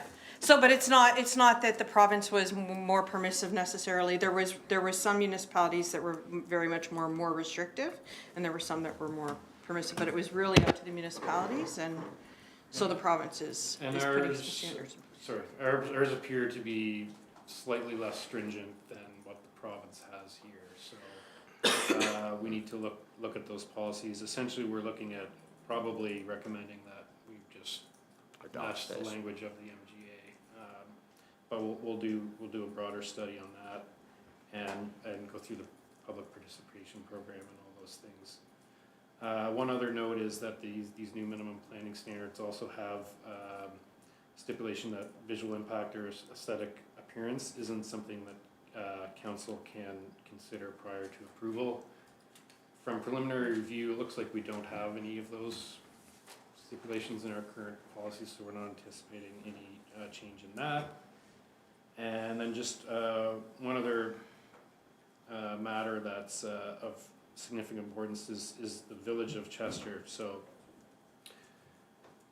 we've been in touch with the province's stuff and said, like, the way it's worded almost makes like it sound that you have to permit them everywhere, but we haven't really gotten specific feedback on that. But so if a municipality that's a town is different than a municipality that's, a bigger space. So anyway, long story short, the planning and development team, Gareth and Sylvia they did some mapping. So based on that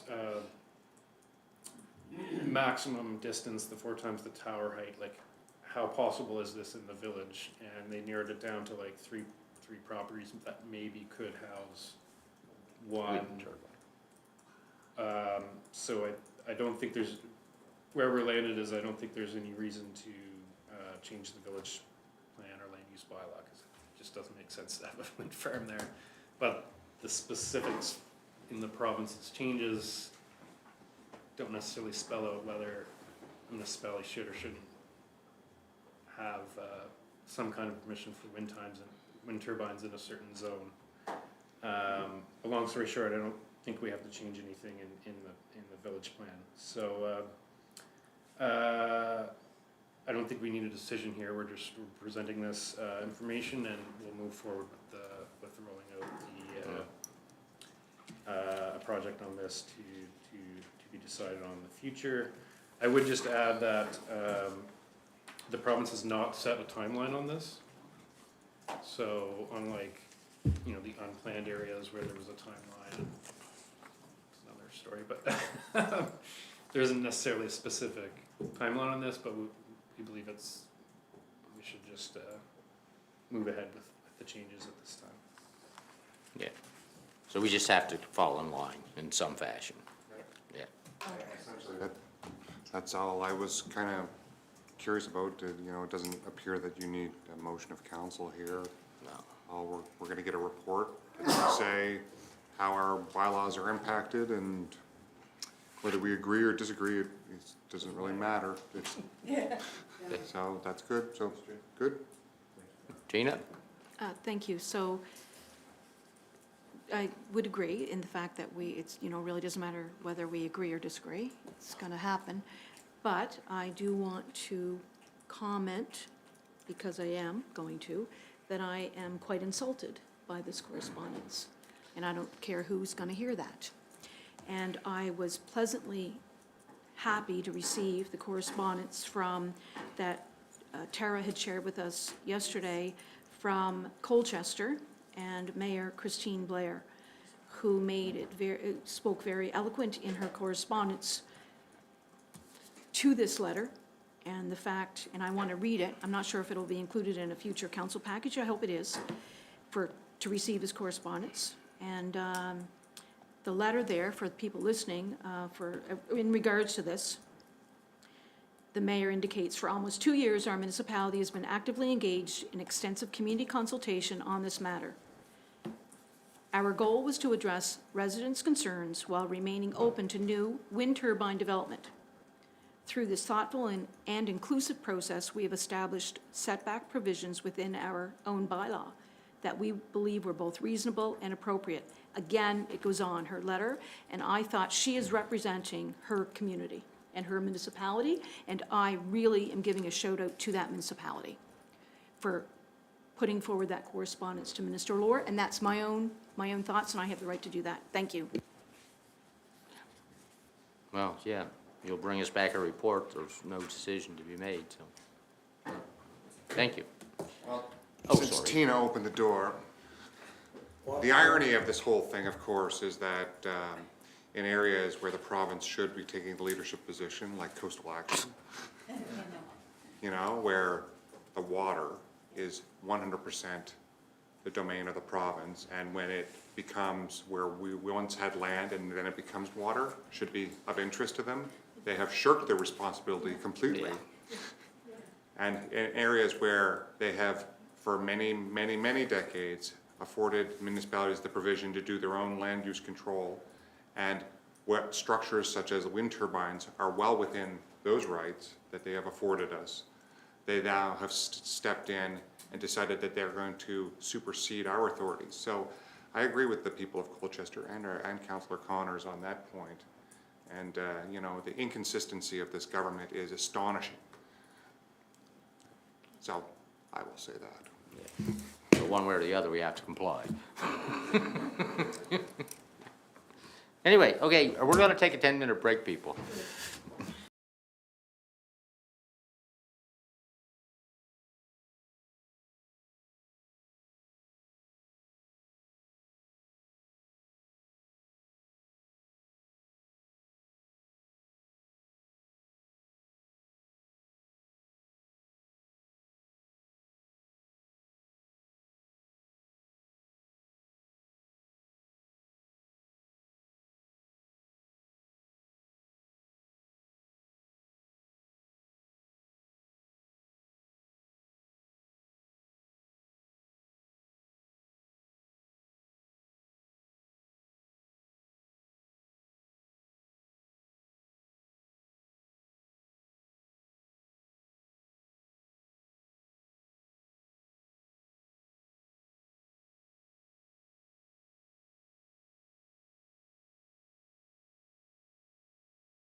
Okay, call the meeting back to order. We're on 10.2. Capital project approval, trail bridge upgrades. Good morning. As part of the capital plan, there were 4 trail bridges being considered and various repairs to each one. After getting prices and all, and I have a summary if you know what we went through for each one, we need an additional $554,000 to complete them. And the main one being the East River sandblasting and repainting tender that's out right now. A lot of the other ones are pretty small. We can handle that under the original budget. But it's our recommendation that the budget be increased and to include the award of the East River Bridge work to All Steel Coatings Limited. They are the lowest compliant tender. Yeah, well, That's option 1. Option 2 is just do the smaller ones, but then again, they'll continue to deteriorate, and then you can also ask us, go back for additional information, so. yeah. What share of money are we getting out of the province for any of this, or the, nothing? A lot of it's coming from the former gas tax Yeah, that's what I funding there, thought, so, yeah. Yeah, I don't think we've had any grant funding No or grants. grant No, applications for this one, so. This is looking understand. for, if council wants to proceed with the East River, we're looking for pre-budget approval, given that we're still in budget discussions. Exactly, yeah. So And we're summer's looking for coming, and we pre-budget. won't get it done if we don't do it. Yeah, we need to award that fairly soon because the time restrictions and the water levels, so. Yeah. Moved, seconded, discussion? It's not a discussion on the motion, but I just, while you're at the table, Fred, can you give me, after we do the motion, can you give me just a little update on the Gold River Bridge situation? Sure. Yeah, Okay. yeah. Andre, you're on the motion. You want to speak to?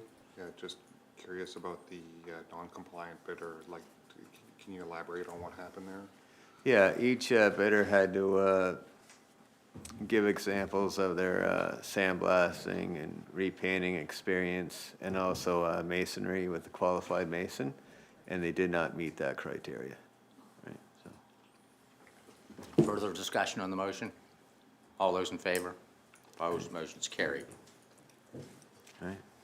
Now, are you going to give him an update on the Gold River one before we move on to the next Yeah, thing? that should be tendered shortly. We've been in really good communications with KMKNO and Municipal Affairs and CCTH. And we'll do another sweep of the structure, make sure there's no nests or any concerns like that, but we should see the tender fairly soon. Do you think, Fred, when do you think we might start construction, just all? This summer, yeah, yeah, Thank you. yeah. Perfect. And, you know, it'll come back to council. It's not within budget, of course, but, you know, that's where we're at right now. Yeah. Yeah. A lot of stuff on the go. Whew, yeah. 10.3, some more stuff on the go. Yeah, exactly. Yeah. Another small project, yeah. This is for the Chester Basin Wastewater Treatment Plant. The design is well underway. They've been in contact with the Department of Environment and Climate Change a fair bit. Some of the big things they're looking at is aesthetics. We want it to blend into the area. We don't want to have any odor issues. We don't want to have any noise issues and so on, right? So they also looked at the outfall location. They feel it should be deeper out. Right now it's only about 5 feet deep, but they're going to put it out 4 meters deep further there for better, you know, Yeah, better treatment there. But the system that they're planning is quite good. It's the same as the Chester plant that we're looking at. So basically on the site plan, they pump it up to the small building, the top left, where the screens will go. They'll take out any plastics and any other problems in the wastewater. It then goes to a storage tank, they call it an equalization tank, and there it'll be held until one of the treatment chambers can handle it. And basically it settles out, and eventually this sludge, you can only get so much of it out, and then that gets put in a sludge tank. Again, they're not open to the air. A lot of designs are, but we requested that it be covered, like Chester. And where all the ultraviolet disinfection system and the blowers and other treatment technology, that's all in the main building down there. And right now, we're hoping to tender a lot of the equipment, like the UV disinfection, the screens, the True Batch SBR equipment, and the generator. That way, once we know these dimensions, we can finalize the building dimensions and what programming logic controls we need, things like that, and then get the tender out probably Q3 of this year. And the budget, that's estimated $1.35 million. Fred, if I could ask, Yeah. I know at the treatment plant in Western Shore, you know, because I live basically across the road, is Yeah. always a pumping truck. So is there gonna be need for that at this site as well? Is that so, I don't know, I'm not. That's right, that's be so the pumping truck can go up, drive up to the back there and take it So over it'll be there. the same thing in Chester Basin? Exactly. It's something that has to be done. It's, That's no new right. technology You can take away the only pumping. treat so much, but after a while, it's just like it sands, and, you Okay. know, Yeah. dead bugs and things like that. Yeah. I guess human waste hasn't changed in 1,000 years, though. No, but then it goes out to the landfill and they use it as cover material, Yeah, right? So, right on. Yeah. Yeah. Thank you. And there's pictures of some of the renderings of the buildings, if you could just scroll down there. Yeah, they're getting a different look at it, so you keep going, Ellen.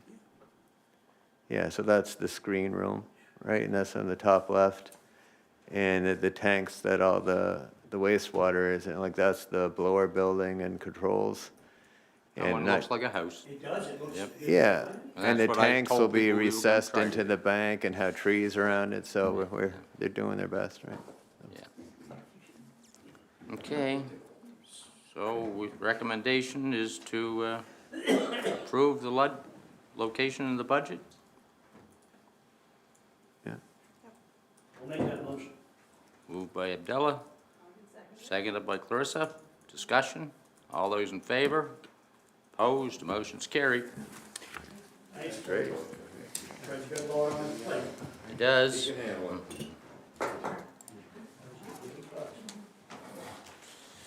Okay, now where am I? J-class roads. Good morning, Mr. Warden and Council. Today I have a presentation for you, request for decision on the J-class road selection for this year. The province have come back with one road, Stevens Road. And so we submitted them the 10 roads last fall, and they've come back with this one. So my options are to either we approve this as a pre-budget approval for $77,883, including the net HST, or we don't participate this year. Councilor Bino. So moved. Second. Moved and seconded. Discussion. All those in favor? Opposed, motion's carried. Thank you. You should do all the presentations.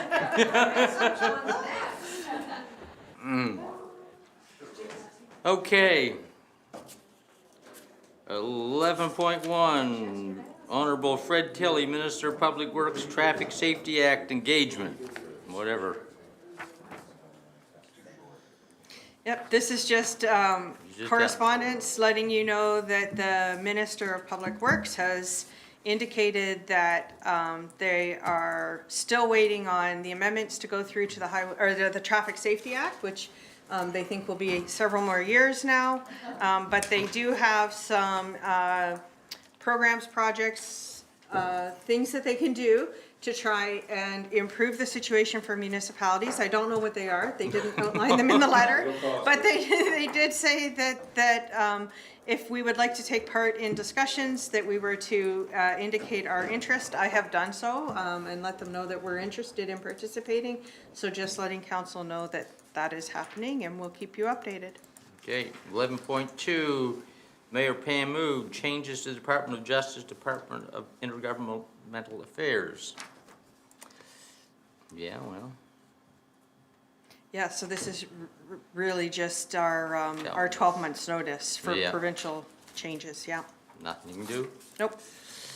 11.3, Becky Durham, Attorney General, Minister of Justice, is adopting an additional officer program. Yeah. For information. Yep. 11.4, Minister Lohr, Fire Services Review. for information. Yep. 11.5, the Honorable Timothy Hallman, response to Warden Weber's letter on behalf of council, or coastal plan, yeah. Huh? There you go.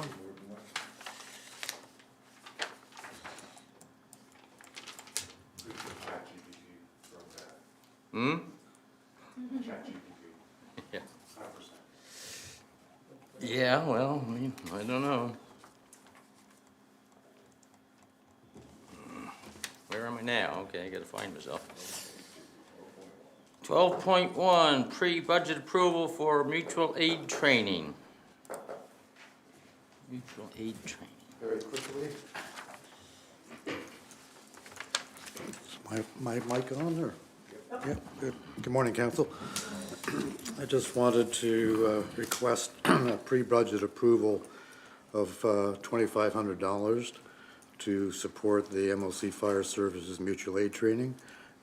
This year, we're timing it for May 4th, so we're ahead of Running out of time. ahead of the budget approval process. So, but as a background, each year, the MLC budgets for providing support to the fire services for mutual aid training. That's training that all of the departments get together on one day to interoperate and do one special training. This year, as last year, it was for firefighting live fire training. That's the mobile burn unit, which is currently at the Western Shore. Yeah, right, exactly. So I went over and fixed it the other day. It was flapping and I called. Oh, was it? Yeah. You couldn't sit outside, so anyway, they come up and they pop it, so it's. It should still meet standards, It's but, still there. yeah. I have currently budgeted 8,000 in the current budget proposal, so I'm requesting pre-budget approval for the 2,500 simply for timing, so. Moved and seconded. Discussion, all those in favor? Opposed, motion's carried. Thank you very much. Okay. 12.2, reduction taxes under policy P23. Morning, Council. I have two items here for you. Both of them are reduction of tax request under policy P23 due to fires at properties. I'll just go through the highlights. The details are included in the attached requests for decision documents. The first one is for a property at 1452 Highway 329 in Mill Cove. There was a fire on December 25th, 2024, and the reduction requested to their prior year taxes is $124.45. I'd point out a typo at the bottom of page 1 where I did the math wrong, but the actual reduction amount is accurate. And if there's any questions about the details, or if you want me to go into any more, I'm happy to. No. Somebody want to approve it? Moved by Clarissa, seconded by Tom. Discussion, all those in favor? Opposed, motion's carried. Thank you. The second item is similar. It's for a property at 149 Fox Point Front Road in Fox Point. This was a fire that occurred on February 3rd, 2023, so it will impact the 2023 and the 22-23 and 23-24 taxes for a total requested reduction of $797.10.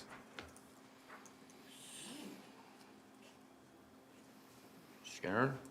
Yes, can we go back? Because they would have already paid it and they're asking for a refund. Is that how it works? Yeah, this would be an adjustment to prior year taxes for each of these, right? Where we were taxing them based on the taxable assessed value, which was then revised by PVSC based on the knowledge of the fire that occurred. Okay.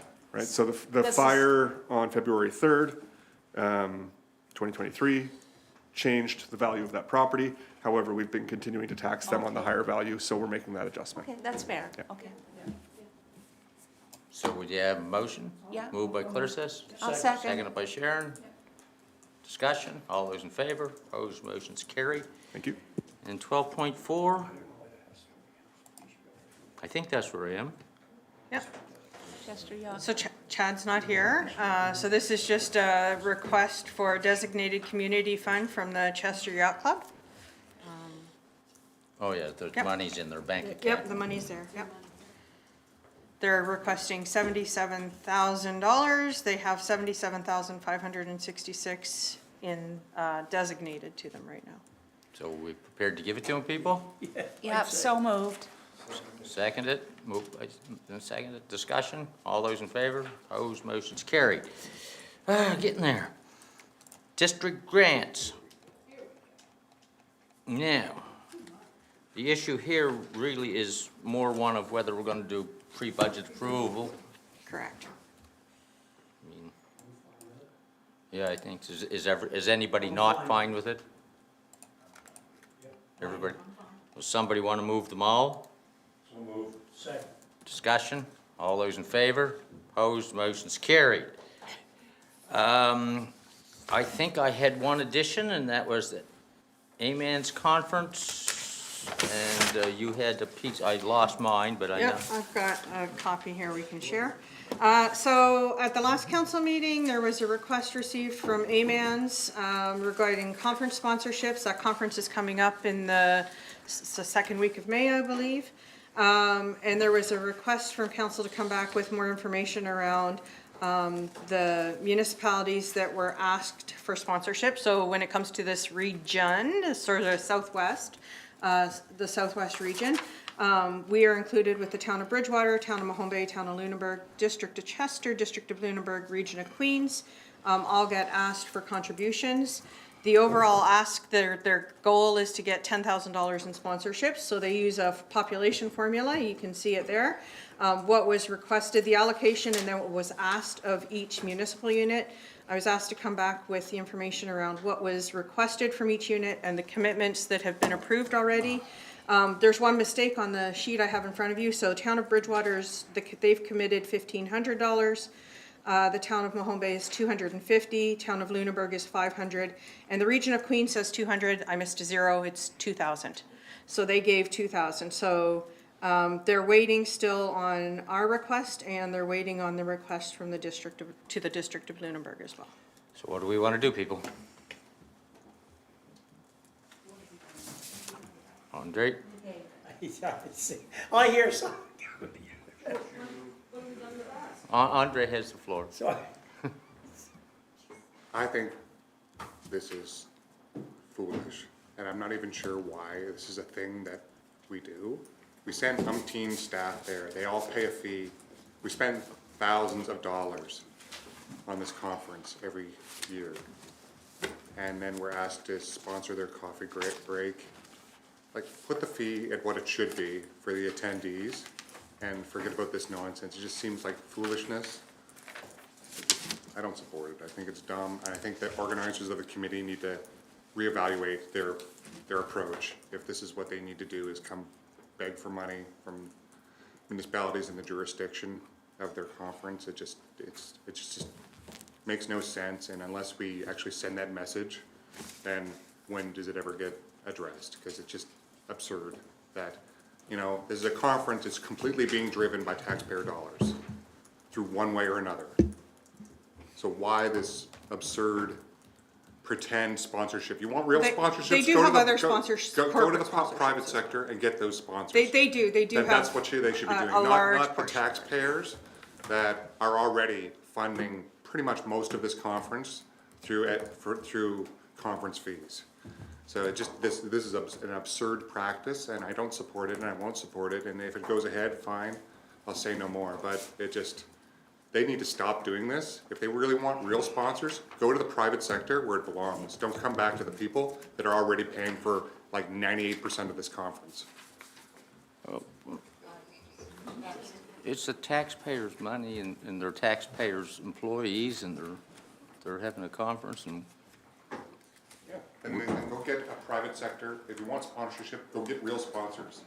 Don't just put it on people's taxes and pretend you know. You have 3 requests.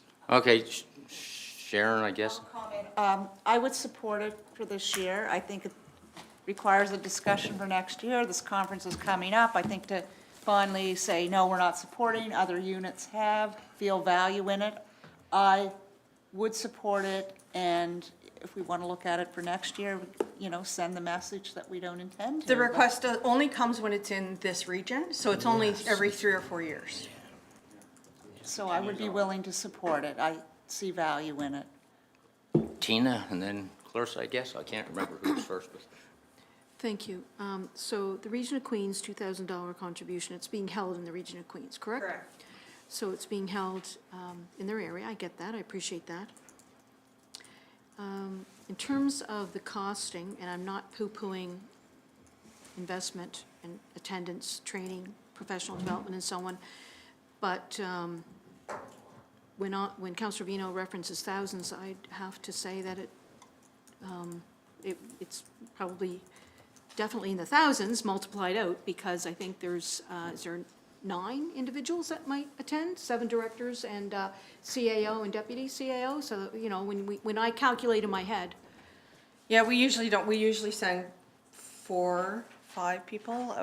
Oh, in total, conference. okay, Yeah, in 4 and total. 5 versus 9, okay. Okay. Clarissa? Oh, thank you. So what is best practice? I mean, what have we done in the past? This is my first opportunity to speak on this. We've always And- given them a grant when they were in our region. Correct. It doesn't mean we have to continue so. Does not mean. No, it just means that in the past, that was your That's best been our practice. practice. Okay. And it's coming up like, just like that. So do we always get this much notice, or is it something that we knew was coming and now it's right around the corner and we have to make the decision? Well, Like, we is knew, it- we knew it was Okay. coming. Okay. Okay. I just wanted to know where the I mean, priority is. if we want to send a letter to them asking them to reconsider how they finance their conference, that's one thing, but to do it this year when they haven't done that, and they're trying to hold it, and it is whatever, you know. Okay, all right, just wanted to get some clarity. Thank you. The only thing I would add for council's understanding is I believe that 10,000 is what they asked for municipal sponsorships. I believe the corporate sponsorships are in the realm of 35,000, so.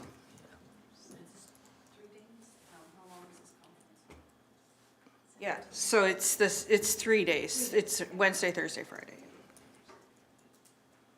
Abdallah?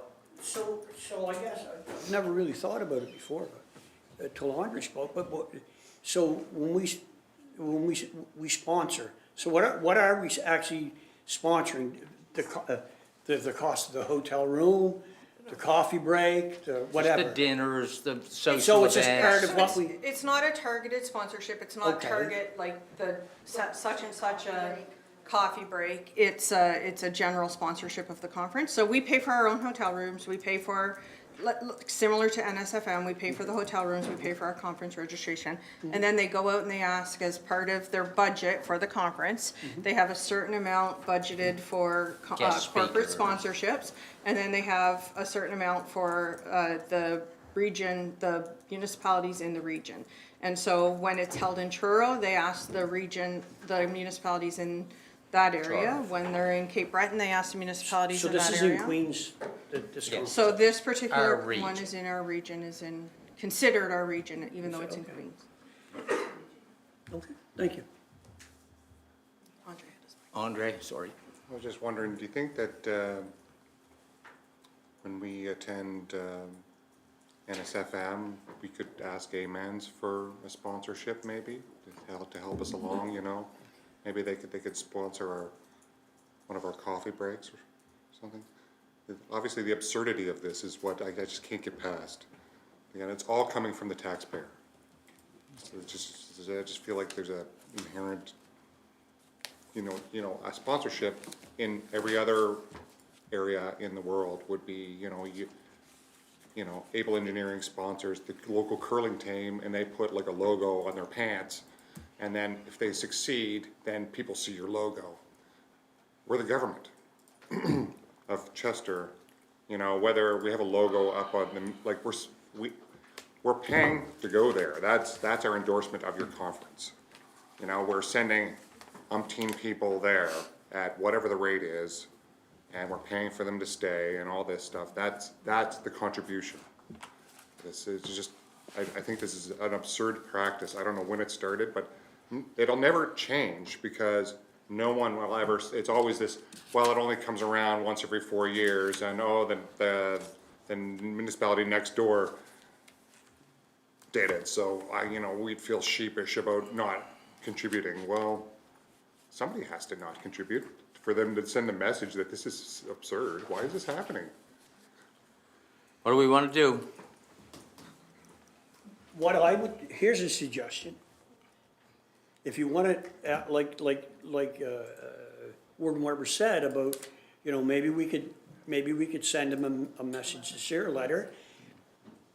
But, I mean, I'm not in favor of just cutting them off like that. It's this year. I would commit $1,000. Just my opinion. Somebody make a motion of some description. Or if there's no motion made, then it's not on the table. I'll move that we support them with $1,000. Do we have a seconder? I'll second that motion. Moved and seconded. Discussion. All those in favor? Opposed? Motion's defeated. Okay, that's it for the agenda, people. So we I wonder if I could just, we got an email, all the counselors. Sorry. I got it. It's on. We got an email from a resident, Troy Johnson, and I understand what he was saying, but I really didn't understand it. If I could read it, it says, "Hello all," and it's went to council, and he copied a bunch of other people on it. He said, now that the Chester Golf Course is charging over $100 per round for golf. I sort of read it. Yeah, a full year's membership is around $800 for context. I was wondering if council is able to stop the residential tax rate they generously get from the taxpayer, around $13K. With this pricing, I don't think it's needed or warranted. I live in the municipality and pay taxes. However, I am unable to join. Don't see why my taxes or rest of residents outside the boundary are contributing. Maybe they could offer a municipality discounted rate like other courses to justify this tax break. I've copied Alex, I'm not sure who that is, on this email from Chester, and Blind copied other residents. I look forward to hearing from you, and this guy's from Canaan. Yep. So I'm not sure, Sharon, maybe you can speak to that. Well, I will. Are you done? Absolutely. I will. He was, it was discussed here before. He is still concerned. He wants to join Chester Golf Club, and he can't. And the one copied is the general manager, and he actually wrote back and said he would be willing to have a conversation about that.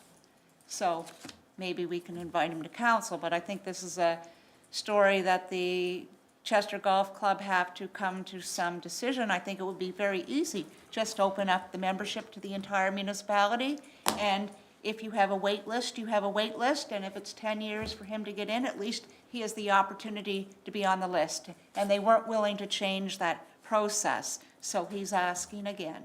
So we, Sharon, we had them in for a presentation, and the councilors weren't here, and that's exactly what I proposed. Exactly. That we're not telling them to let 3,000 members in. No, What we're asking is you open it to the municipality, and anybody that puts their name in that list, they could be dead and gone, but at least you have the opportunity. I don't think that's an unrealistic ask for. Let's bring them back in. Yep. Yeah, well, yes, it was a day or so, but the general manager of the golf course has agreed to have a Well, conversation. tell them to come in and have the I'd like to discussion have a with go us. at it. Yes, absolutely. Andre? I just had one question about, because the Chester Golf Club is not our only golf club. And I was just wondering, do the other golf clubs receive any exemptions or anything? They're all private clubs. Well, what makes them more private? Like, for example, Asphodel. Oh, Ashburton's not private, no. So do they receive any exemption in the same fashion? I don't think they're on the tax, I'd have to double check it. I don't think they're on the list for tax exemption. But that's an interesting and curious. Well, that's a good situation. question. I just assumed they would be because they were not for profit also. And they're open to anybody who wishes to join, I believe. Mm-hmm. So it's just kind of an interesting and curious situation. Yeah, we have a couple of private ones. I mean, I know why they're not on the list, but. Yep. Well, maybe we should check on the Ashburton one and see whether it is or it isn't and invite the Absolutely. person from the Chester Golf Club in. So, am I to invite or is council? Okay. Will and I. You'll reach out, thank you. Yeah. Perfect. Okay, now, to the best of my knowledge, we have one in-camera item. So, motion to go in camera. So moved. Seconder? Second. Seconded. Discussion, all those in favor? Opposed, motion's carried.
A motion to adjourn? So moved. Moved by Abdullah. Second. Seconded by Sharon. Discussion. All those in favor?